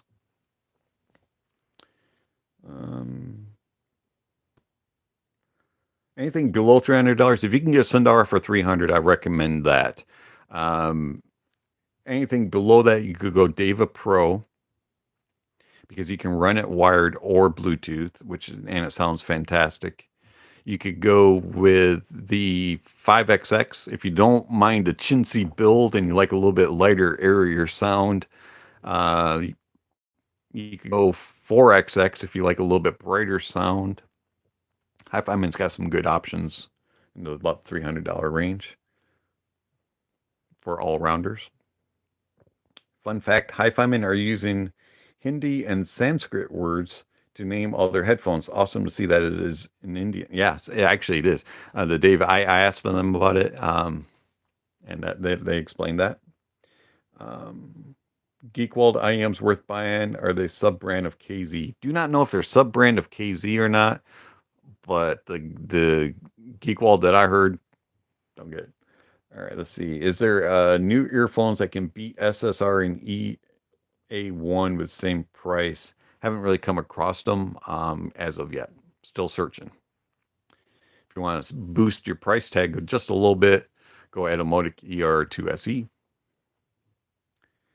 Let's see, is there a new... Oh, I just read that one. I appreciate your insightful answers. You're very welcome. Thank you for the kind words. Thank you for asking. Let's see. Meze Race Solo. Is it warm? Kind of. It's not. It does have some brightness to it in the treble and upper mids region. So if you're sensitive to those areas, it might come across as a little bit bright for you. But as far as the mids and the bass part, yeah, it is a little bit on the warmer side. Sundara equals beautiful, but in the end it equals bliss. Yeah, absolutely. Sundara is a very nice, like all-arounder headphone, especially in the $300 price point. When I say all-arounder, I'm giving it a compliment. It does everything exceptional as far as every genre. It's very well, nicely detailed, very good resolution. The only thing that is kind of dependent on what amplifier you use, the treble can be a little of a problem spot depending on the amplifier and DAC setup that you have. But with the Sundara, when you get synergy in it, it works spectacular. But the Ananda just does things a little bit better. It just takes it up a notch and kind of enhances the presentation, plus makes things a little bit larger than the Sundara does. You got, let's see, Chef Steve, you got all three, the 770, 880, 990. You like the 990 the most, but you're looking at the 900. I think the 900 might be a really good revision, as it looks like it's slightly not quite as peak. It looks like they fixed kind of the issues with the 990, with the intensity issue. Hopefully, we'll see. I haven't heard it. Let's see. Hey, you're very welcome for the variety. Let's see. Arya equals noble, Deva equals divine. Yeah, I would. Yeah. And they actually picked really good words to describe them. They do a very good job in that regard. You're very welcome there, Mika.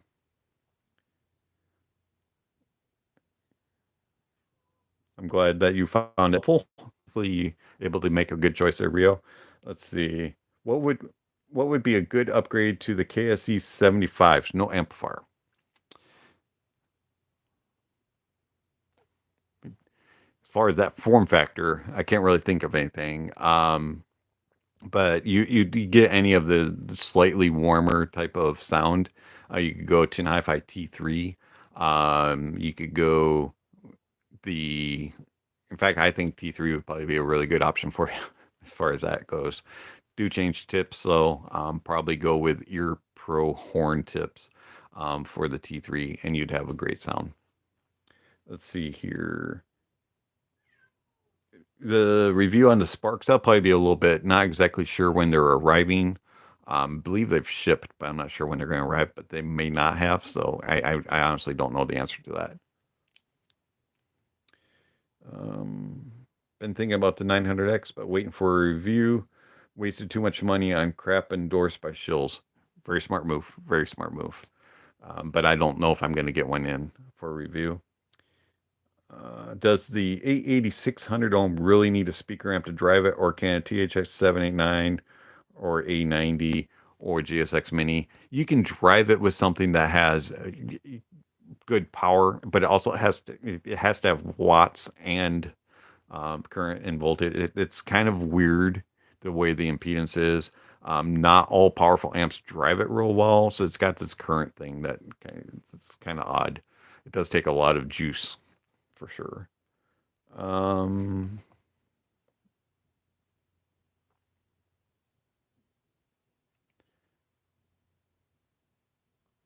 Hey, you're welcome. Yeah, hype and buzz, and it doesn't really matter to me. Normally, usually things that are hyped and buzzed and you're like, oh, so exciting, usually are a big letdown for me. Normally, not always. 7 Hertz Timeless has definitely impressed me, so that's one of them that didn't let me down. Let's see. budget DAC amp you can recommend for newbie audiophile. Budget $400 for both the headphone and the DAC. If you have a recommendation for a great pairing, I'm all ears. Okay, for the amp, I would start with the Drop THX 1 linear if you can get that. If you're European or not sure. So we'll just start with the Drop one. As far as a DAC, the DACs you could probably go with something like an IFI Zen DAC. And there you go. There's your $400 pairing with a few pennies to spare. You could also, if you want to stay with Drop, you get the Grace Design S-DAC. If you want to go balanced, you can get the 789 with the S-DAC balanced version. And there you go. There's your $400.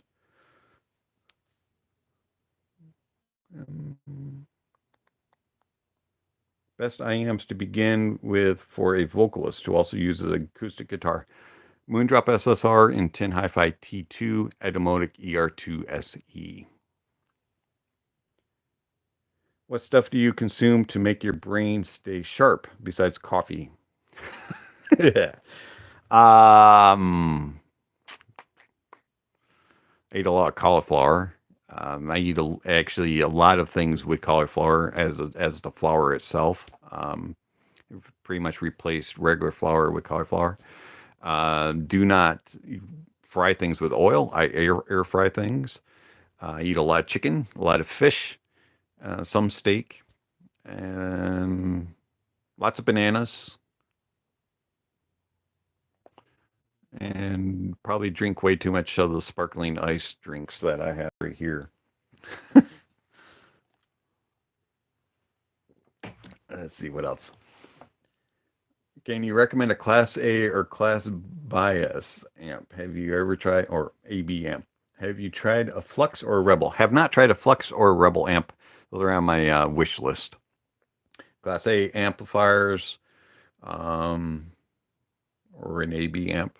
The ones I mentioned throughout this whole live stream, one linear and THX 789, very good options. Class, the GSX Mini is also phenomenal in that regard.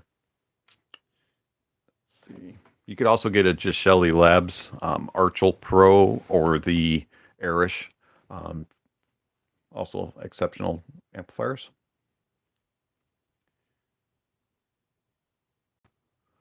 Let's see.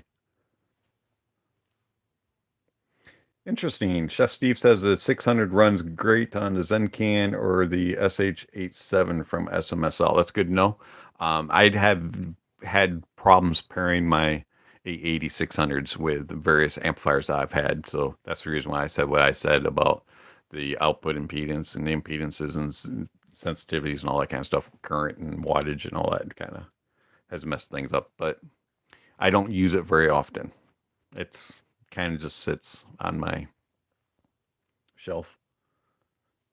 I recently bought an IFI Zendak V2, cost KPH 30 eyes with Grotto pads, waiting for delivery. Have heard great things about both of them, even from Dave, so please do consider them. Absolutely. It's a perfect, in my opinion, one of the perfect starter points for getting into the world of audio. KS75's already answered that one. Do you think the DT 1990 is too bright for listening to classical? It has its moments. It's an intense sound. It's not my favorite sound for classical, but it is doable. The DT 1990 is just a presentation that I don't enjoy.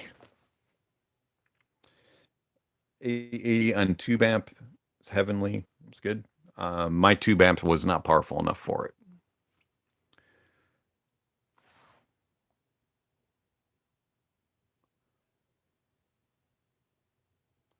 Headphones in the $400 as well. Yeah, it's Sundara. Don't get the old SP200. Okay, good to know. Air fryer is class. I never thought I would like it because I was like, an air fryer. I'm gonna miss the taste of the greasiness of oil, but air fryers are just they're awesome, and they don't dry your food out. At least a quality one. You drink too much coffee. So do I. Let's see. Seriously considering Sundara or Deva Pro? 600 or Sundara. Totally different sound signatures. If you're going for a more technical sound, and you have you want a little bit wider of soundstage and a little bit more balanced sound signature, so to speak, I would go with Sundara. If you're very much mid-focused and really want tone and timbre, 600s. So that's kind of the difference that you kind of have to weigh. They complement each other really well. Tried a Felix Audio Euphoria, and you shouldn't have because now you want one. Totally understandable. Haven't heard one, and that's probably the reason why I don't want to hear one, is because then I'm going to have to purchase it. Let's see. Felix Audio Echo Mark II is the only one to go, according to Mika. Okay. Have you heard some of the crazy expensive speakers, such as Focal Grand Utopias or the Source Faber Audias, or any high-end speakers? Only at audio shows. Haven't really heard anything else outside of that. And yeah, I would definitely go with Sundara. It's really a good one. Do give it time to kind of break in and adjust. Because if you base your assumptions on it right off the get-go, you may be a little disappointed, a little frustrated. So give it some time, and play around with some different genres of music, and try it on different sources. And the Sundara should come around to you appreciating it. It's not one of those ones you just pop on your head and go, yep, this is for me. At least that wasn't my experience. What do you think of the shit Asgard? Haven't heard it. You want more tube amps? I probably should get another tube amp, truthfully. I only have one. I've only had one at a time. I've never had more than one, and unless I had them in on loan for review.